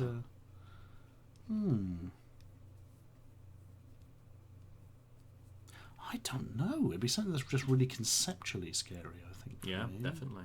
But that's a difficult one. I don't generally get that scared. Well, if I did, I probably would enjoy them so much. That's interesting. Yeah. So because you love horror, you're a big fan of the horrors. Yeah, I am, but not the sort of, oh my god, there's a guy and he's got a knife, he's going to get you, he's behind the door. I don't really care for the slasher stuff much, but I've got some time for the very early stuff like Black Christmas and that. Yeah. That is the earliest, actually, thinking about it. Yeah, Black Christmas. I watched that when I was a kid. I shouldn't have watched that. Yeah, that's like the first of the slasher genre, so to speak, the one that sets up a lot of the rules. Yeah, that end shot. Oof. I can't remember. I don't think I've seen the whole... Oh, have I? I must have... Yeah. My problem is, a lot of this stuff I saw when I was like 14, 15, and that's a long time ago now. Yeah, now I'm 87. No. I was still in my mother's womb. Watching films. On Netflix. Film Brain says, I think It Follows and Babadook was the most scary. It Follows is a I fucking love It Follows. Really, There's something, really it's so weirdly beautiful in that. I presume, well, I'm not going to say what it's actually about because that spoils it, but but that's that idea. Bananasly. Have you seen The Witch? Yeah. Yes, we both loved The Witch, didn't we? Really did. I remember I didn't get to catch it at the cinema, Bananas Lelele, but I did get to catch. Like, you lent it me on Blu-ray actually. Oh, you've got it, have you? I wondered where that went. Yeah. You bastard! I've got loads of your films. I just don't tell you. Some of them. Have you got my Yellow Submarine? Because I swear I bought that and I don't have it. No, I don't think. No, I don't think it's. I've got Stoker. Stoker's good. Yeah, I like Stoker. Stoker. But yeah, The Witch was an astonishing thing. Yeah, it's a great film. I watched it a couple of years ago with our friends Matthew and Emma. Matthew's a film critic, of course. Red Right Hand. Look up Red Right Hand film reviews. He has written ones. Very, very good. Watched it with them, and yes, it was bloody good. Definitely. Like, yeah, I loved Witch a lot. It was one of those films where I think it got criticised because the way it was marketed or the way the trailer something about it basically gave people the wrong impression. So they thought they were going into something which was like, I don't know, some sort of slasher film or some sort of, where it was actually going to, anyway. But the actual film itself, people found it misleading, but I thought it was great. I think it was proper what real horror should be, really. And again, like you said, I think it's more about the ideas. Horror is one of those things where at the time it may not unnerve you, but then afterwards, if you're thinking about it, for me, that's a good horror film because it's resonated with you in some level. Garth Marenghi asks, "Did Zelda from Terrorhawks give you nightmares?" Do you know what Zelda from Terrorhawks looks like? I don't actually know that much about Zelda. Oh no, it's not that Zelda. Nothing to do with Nintendo. Oh, you're not going to show me something? I'm like, oh, no. I can see why. It never frightened me at all, to be honest. I was probably a bit not of the age. If anything, her weird sister who would wear the wig was creepier, just because the wig was so sort of blonde. Oh, there she is, and the one with all the makeup. Oh, yeah. Oh, really? What do you... Somebody mentioned something there that actually maybe the film that put the wind up me the most was probably The Ring, the original Japanese one, Ringu. Again, that's one of those films I saw a long, long time ago. That was one of the things that got me properly interested in horror, actually. Yeah. Astonishing. People do very much badmouth the American remake because it's nowhere near as good, but it's not as bad as some people make out. Yeah. It's just pointless. Do you know what I mean? The thing is, you've got that underlying spirituality in Japanese culture which bleeds through into the film and makes some stuff work much better, where there is literally none of that whatsoever in American culture in that sense. So. I think other cultures are like, it's so interesting to see how they view what's it called, horror films, and just because again their take on it is so much more interesting. One film I've always wanted to see, which I don't know if it's horror per se, but it's Audition. Oh no, I've never watched that I've heard audition. really bad things. I hear it gets a bit torture porny, so to speak. Yeah. And I've got no time for that whatsoever. Yeah, No time for that. What about Itchy the Killer? You ever see Itchy the Killer or anything like that? No, I've not seen it. I've seen Old Boy, which didn't do much for me. Really? No, didn't do much for me at all. Which I was really surprised. The guy by did that directed Stoker as well. He did. Yeah, I'm. Yeah. No, Old Boy left me a bit cold. Actually, That makes me. Oh god, that's made me feel a bit sick. It's either that food I cooked earlier on, or that comment. Silver Spike 1 says, "Oh Christ, I sculpted the Zelda puppet. Is a shame. What, the original one? My God, you are a king among men, if so. Terrifying a generation of children." Do you know if Peter Popoff is still around? Says Antharo. Yes, he is. Who's that? He is an American con man who works through televangelism and post-evangelism. So he sends things to the post to capitalise on vulnerable people's vulnerabilities to try and get money out of them. Yeah, it's not good. Have you ever been... Oh, that's interesting. Richard Nichols says, The Three Extremes showcases some of the best Asian horror. We watched that, didn't we? Ages ago. It was Dumplings. Because they ended up making a full film of as part of that. I remember that one. It was the one with the piano, some guy just basically, he's on like a film set and starts torturing one of the guys. Was that it? My problem is, with a lot of the anthology stuff, I've seen so much, it's kind of all moved together. Unboxing Matthew asks, I'm unboxing Matthew. No. Ashens, do you personally shop in Swaffham Pounder? No, I never go to Swaffham. So, I don't go to Swaffham. I stay in Norwich.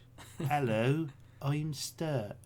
Did you ever watch DeathTube? No! I remember seeing that in one of your videos. I was film brand again.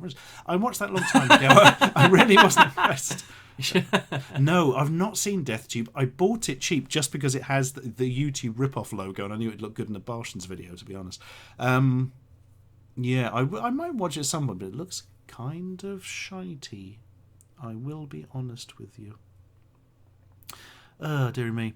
Tell you what, Dan, before we go, shall we play Blockbusters on the ZX Spectrum? Blockbusters.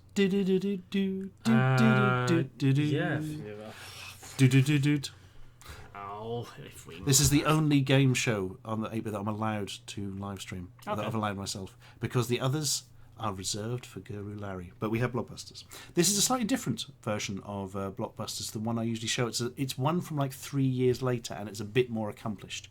It may even have a gold run. I genuinely don't know. Where is the Spectrum? Here we are. Oh, this has digital Bob Holness, which is like a terrifying digitised 2-colour picture. Are they seeing this, or is this... Not yet, but they will be seeing it now, when I unpause it. Now! Yay! Right, I've already put the names in. Right, look at that. So you will be that shift button for your buzzer, and I will be space. Okay. And I don't know how we start. That's not good. It's running. Oh god, this is embarrassing. There we are. Difficulty level 4. It's up to you. But it's I don't think it means anything really. No. Dan, your buzzer is cap shift. Stu, your buzzer is cap space. shift. Yeah. Oh, okay. That's it. Yeah. Yes, because they're mapped from a Spectrum keyboard. So press any key to play. Selecting questions. Okay. I am digital. Bob Holness. I select your questions. What N was a French marshal who was called the bravest... Oh, he's in. He's in. It's Napoleon. Type it in then. Do you want to type it in? No, you have to type it in. Well, it's because the spelling. Yeah. What is it? Oops. No. Sorry. Napoleon. Oh, no. Oh, shouldn't have made the noise there. I gave it away. What? Oh, no. What did I... Oh, no. You spell... Oh, I don't know what it is then, the French marshal. Oh, wait, that was you anyway. No, that was you. It's got on to me now because you got it wrong. Stuart, I don't know. Nubarat. Nay. Fair enough. What N is the Himalayan what country? What is he doing? That his animation's got... That's terrifying. Now. Which is... Oh. Genghis Khan. Coughing. Okay? It's Nepal anyway. But, thanks, Bob. I'm on the board. Bollocks. I'm not going to do very well at this. Right, do I have to choose a question? Yes. Blue, so I'm going top to bottom. Right, I'm going to go for M there. Can I have an M, please, Bob? What M means not shining, having no luster. Oh, for fuck's... No, not mate. No, that's fine. That is not fine. Oh, bollocks. Close enough, Matt. What? There's no E on... Oh, no, wait, yeah. then. No. Whoa. How is that right? You spelled it, but it's like, close enough. I spelled Napoleon, and they were like... But I don't think Napoleon was the right answer. Oh. Yeah. Oh, it wasn't right. To quiz the question, it right? was just... I'm going to go for A, bottom right. I'm not going to get any points. What A is the river that runs through the town where Shakespeare was born? I don't know. Stratford upon Avon. Oh my god. Oh, we're nearly there. Choose a question. Can I wipe it? Can I have a Y, please? But what Y is an American national park that isn't Yellowstone? Can you be more vague? Perhaps there's only one that begins with Y. So there's only two that begins with. Well, it's got to be Yosemite, where Sam comes from. I don't know. Stuart, you're doing really well. I'm doing awful. You can turn Bob off. I'm pleased you can turn Bob off because he's frightening. Bob, you're distracting us. Bob, you're evil. Press N for 500 new questions. Oh, it's loading off the tape. But it's a virtual tape. Oh, how exotic. Now play Bullseye, says Katie. No, we cannot play Bullseye. That is reserved for Go Rosari. Just go on. We'll have one more. Okay. But this time, you must win. So selecting questions, give it a whirl. It's an old computer. What D do you fancy rather too often if you are a toper? Oh, I don't know. What? Diarrhea? I don't know. Toper? Toper. What does it mean? I really don't know. Toper? Is that an animal? What D became Lord Beaconsfield and died in 1881? Oh, I wouldn't know that either. What? Derek?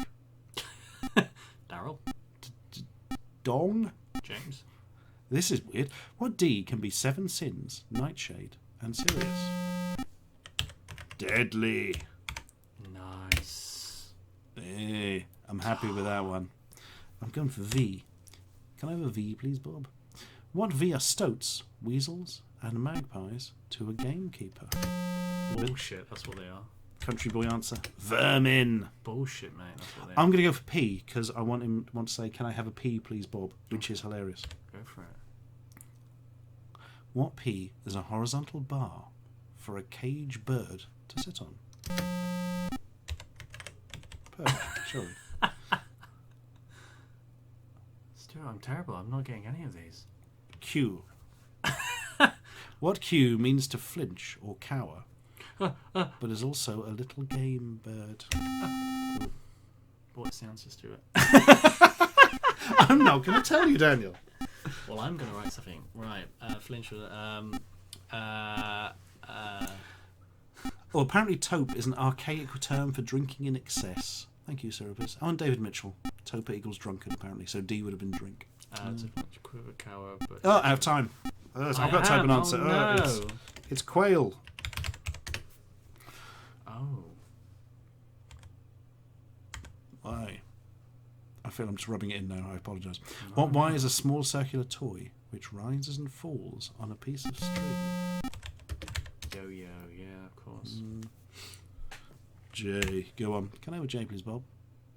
What J comes before baby, fish, and bag? Jizz. No,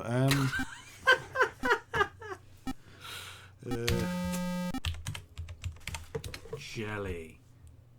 Of course. There's no Gold Run. Of course. What's Gold Run? That's the... Don't you remember Blockbusters? I actually, to be honest, I've never played it. I've never watched it. I really wish I'd mentioned the rules to you before we began in that case. No, I feel bad. No, not at all. I know... Do you know what? This is true. The only thing I know about Blockbusters is, what's it called? An outtake they did where Bob... What's his name? Bob Holness. Basically was like talking to the camera saying, welcome to another episode of Blockbusters. Today we'll be looking at... And he does this with the cards where he kind of throws his hands up and just drops all the cards. Oh. All of them. And he drops them all on the floor. And it's literally like, oh, fuck, we've got to reset. And it's like one of the most... Yeah, that's the only thing I ever know about Blockbusters. That's a shame. But yeah. Right, I reckon we should stop at 10 minutes past the hour. We have 7 more minutes. Fire away your questions. Your questions, my friends. I want taxing questions for Stuart. I need the most taxing questions I've ever heard. Questions about tax. Tax doesn't have to be taxing. It bloody is, though, isn't it? It is. It's horrible. I did it the other day, and it was one of the most stressful... Oh, I was crying. I literally just gave like the thing to my girlfriend and said, "Could you just do this for me? I don't know what I'm doing. I just want to." She claimed you're 12 different people, and you'll be owing money for the rest of your life. Yeah. I've helped 2 other people do their tax returns. Was one of them Migs? It probably no. Which is because if you don't know, if you're an American, you may not know this, but in the UK, you don't generally do your own tax returns unless you've been self-employed or you run a company or something. So I have an accountant to do mine now, which is great. So I don't have to do my own. But I end up doing 2 other people's instead. So I removed one from the equation. We've got 2 more. Anyway, dearie me. Let's add the question. Coffee or tea? Yeah. Ooh, That's a really good question. Coffee. Broken Circus says, I have a taxing question for Stuart. How do I do a poke on a ZX Spectrum Plus 2? I believe is it the P key? No, the O key? I can't remember. But poke is a method on Spectrum for directly changing the value stored in a certain memory address. Ooh, I think that's a good way of explaining it. Yeah. Dan. Yeah. How do you know when to go from vegetarianism to veganism? From the brother of a vegan sister. Much respect. That's Vasconium there. Whenever you're ready, really. It was never... I don't know, like... if you're a vegetarian and you feel like the need to go to a veganism, then do. But if you don't, then don't. It's, I guess, as much about educating. Just make sure that you know what you're eating, that you're not going to be starving yourself of particular nutrients or anything that you need. But more or less, if you feel like you want to do it, then do it. If you don't do it. That's fair. Yeah. Garth Marenghi asks, favourite stalker from The Running Man? Obviously, the opera singing ice hockey. Was he the ice hockey guy? No, he's electric. No, he was Electro. Electric guy. Yeah. What his name? No, but his name was it Electro? Something like Bolts or. Yeah, but Voltage F. It's like it was something like that. It was great. I loved that. Yeah. It's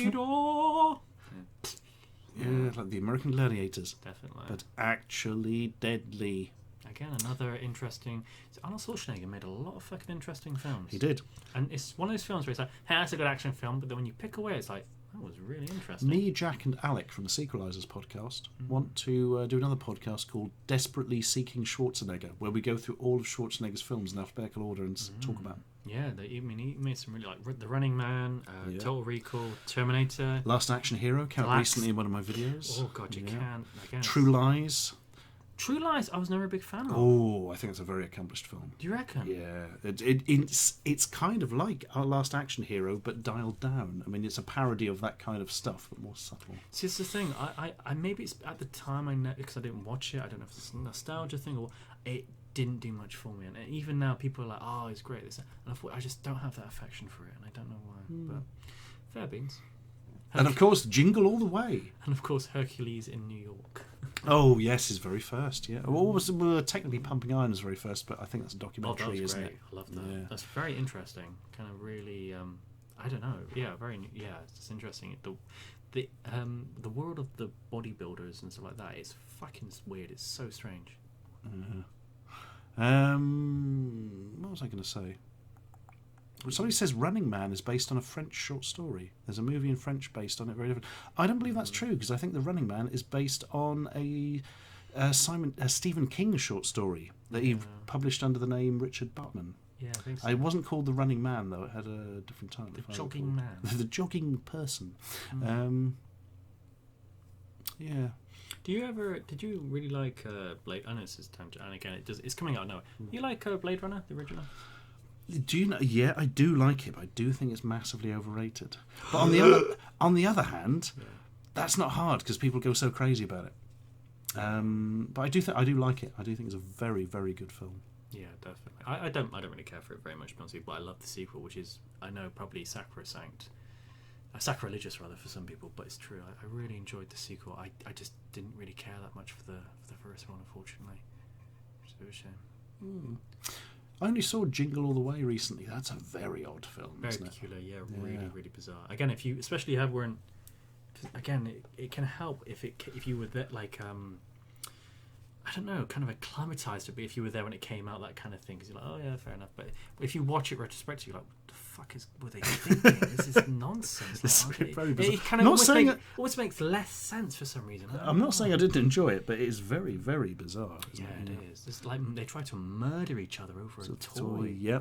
Then it gets to the end and kind of there isn't a message really because they kind of didn't. And I don't know. Yeah, capitalism. I must get a toy. I must get the figure for my son. Consumerism makes my family. I am happy. a bad father. I will get this toy, and then I will be a good father. Yeah. I'm sorry, Timmy. Oh, my son is now Anakin Skywalker, and it has ruined his life. It's ruined my life being in your Star Wars film. It really did ruin his life, did it? Poor old Jake Lloyd. Awful. Awful. Yeah. Did he actually have a bad time, or was he just an awful person? No, he was fine. But basically the fallout from the film and the fame of it, and that kind of ruined his life. Yeah, it's really awful. Why did it? I mean, is it? Yeah, poor sod couldn't go. No, this is pod racing in his face every 5 minutes. You know. Oh, I see. Yeah, that was bad. The only footage I ever saw of him where he was being very defensive and kind of like very. But then I guess it's one of those things where you're not seeing what's causing him to be so defensive and like that. I guess maybe. Yeah. I don't know. So Ms. Doom says Preggy Arnie was a bad movie. That's a Junior, isn't it? Yeah, I've Junior. never seen Junior. I've seen Twins. Yeah. But again, Twins is very charming. I very enjoyed it. But again, is that because it was of the time? I don't know. Yeah, Twins is all right. It's a very knockabout comedy type of thing, but that's not necessarily a something that. Kindergarten Cop. Now, Kindergarten Cop is great. I kind of really liked it. It's not a tumor. It's a weird thing. It's a film that again I feel like it could only be made then. I couldn't imagine being made now in a weird way. Does that make sense? Yeah. But again, I don't know if that's just because it was made back then, or because it's such a strange thing. I don't know. You know, there was a recent Kindergarten Cop 2 made with Dolph Lundgren. Oh yeah. Apparently astonishingly bad. Yeah. I'm not surprised. It's not a film that should be made in the first place. It was very kind of strange that it did work, but yeah. This is what I've got to check something now before I get it wrong. But there is also a Jingle All the Way 2, relatively recent, and it's almost like a remake of the plot. I've got to remember who stars in it. I was thinking it was Larry the Cable Guy. Oh, it is as well, isn't it? Yes, it is Larry the Cable Guy. Yes. I find it weird that people making like it feels like they keep on making Home Alone movies. Like, the Home Alone movies, man. Yeah, they're up to.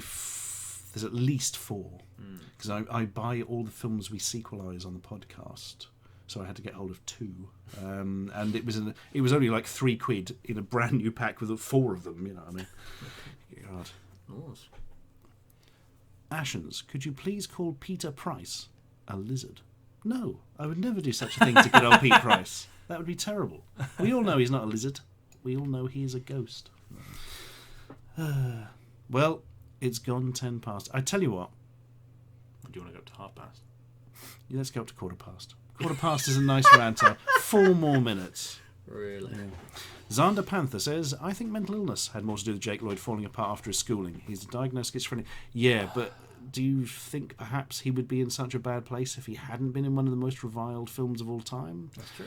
And wasn't massively famous? That can't have helped, guys. You That probably can't couldn't have helped handle it at as all. well. Imagine the amount of tension, the amount of kind of acclaim that you would get for that, the amounts of being made infamous for something like that. It's completely out of your hands. And if you have that as well, that on top of it, yeah, that would ruin anybody, really. Really, really would. Awful. Yeah, definitely. You don't want that happening. That's why my son Gerald will never be allowed To watch Star Wars. to watch Star Wars or eat paint. That's all he talks about, eating paint. So I should point out, I don't actually have a son. This is entirely nonsense and fictional. And so just in case somebody's out there going, oh my God, he's got a kid, he's got to stop him eating paint the whole time. I suppose you'd drink paint, wouldn't you? What if it was dry? I'd wait for it to dry and then have it on toast. On toast. Yeah. How did you meet Dan? How did we meet? We were cops on the Speedway circuit in the 50s.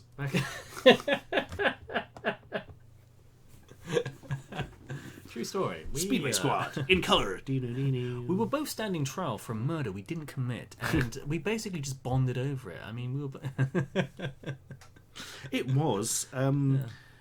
It was something Hat-Trick Productions, a British production company, was pitching to the BBC, because I was working with them at the time, an idea called Clip Fight, where I would invite on into my office that was actually the office of Jimmy Mulville, the person who runs the company, who was terrified of knocking anything over and breaking it, and invite 3 people onto the show, and basically have given them a brief as to what to make a video about, and then I choose which of them is my favourite. And we did basically a pilot episode. The BBC didn't go for it at all, but it was probably a good thing because they were paying piss all for digital at the time. But the people we brought on were Jimmy Hill. That's not. The first, It was. It actually was. Don't listen. It was actually Jimmy Hill. Jimmy, but not the one from sports in the 70s. There's another guy presents a lot of programs these days. Really good guy, Jimmy. Jimmy 1-2, his name was Jimmy 0010 or something on YouTube. Like who did a sort of video chatting about stuff. We've got Brett Domino was on. I remember he came in and he was literally like, okay, God, I'm just going to go get into character. And he literally left and went to the bathroom and then just combed his hair in his Brett Domino kind of fashion. Came and said, okay, I'm in character now. Yeah. It was great. I really like him. Rob. Yeah, he's a very nice guy. Yeah. He did a music video, as you'd expect, because we got 3 that would do different things. And the other one was Gucksack, which was you, Jason, and Dave, I think, came, didn't you? Yeah. And we met that day, and they did a video called Bonobo and Me. About a womble from space that comes down and conquers the Earth, and Dan is his best friend. Yeah. What we particularly loved about that was that it was just so long and involved and had so much work put into it. It was insane. For us, like, the pilot was like for us, it was like a break. Oh, this is our big break. We're being asked by, Hat Trick Productions to get involved.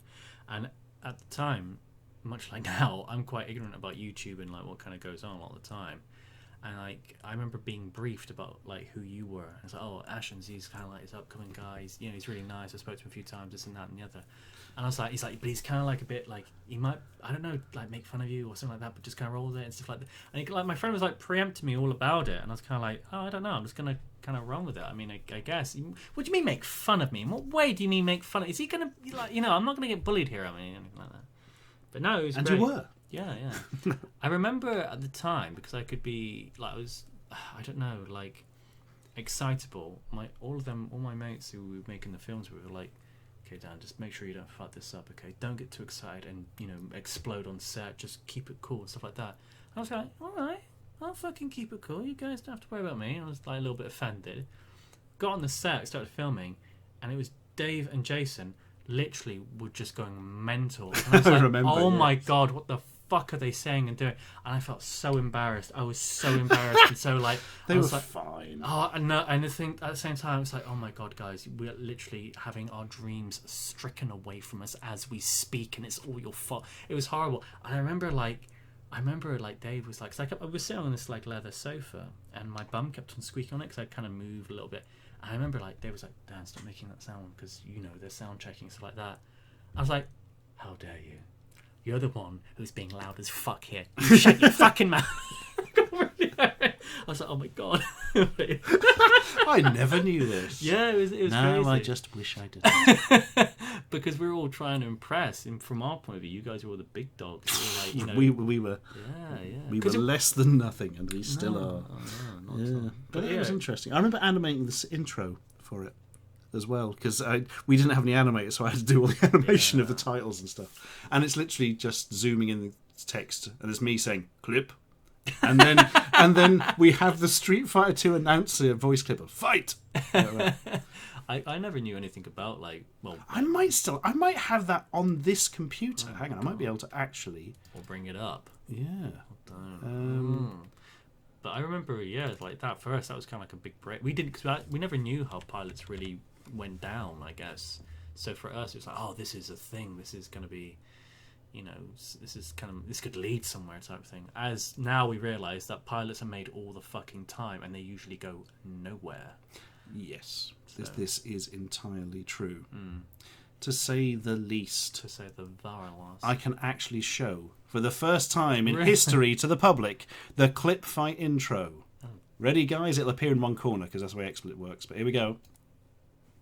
Clip fight. Wasn't that the most amazing thing ever? Nice. It took me all of 12 seconds to animate that. Clip fight. Look how low res it is, because that's how they used to work with that. Oh my goodness.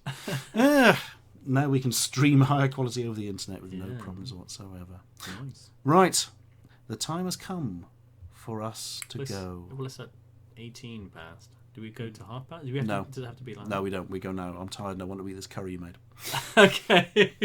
Let's make a move.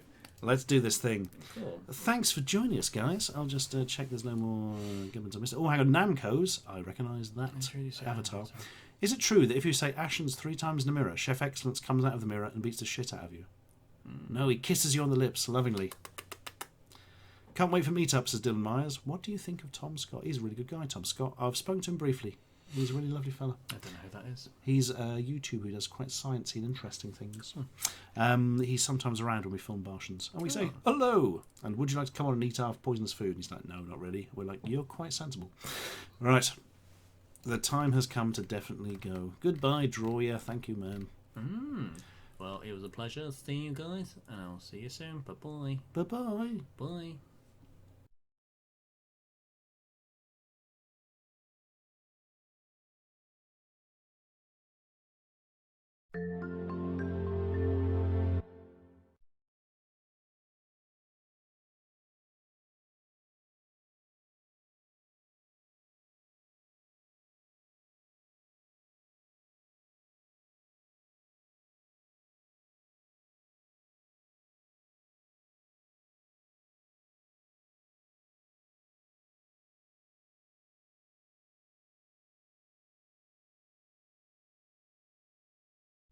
So, just to keep you up to date, YouTube won't let us stop streaming. The stop button doesn't work. We're here forever. We're here forever. No, forever. So if This stream will be on forever. Oh, how embarrassing. Shall we play the Anglia thing again? Yeah, I actually really like that. Oh, look at that. Oh, man.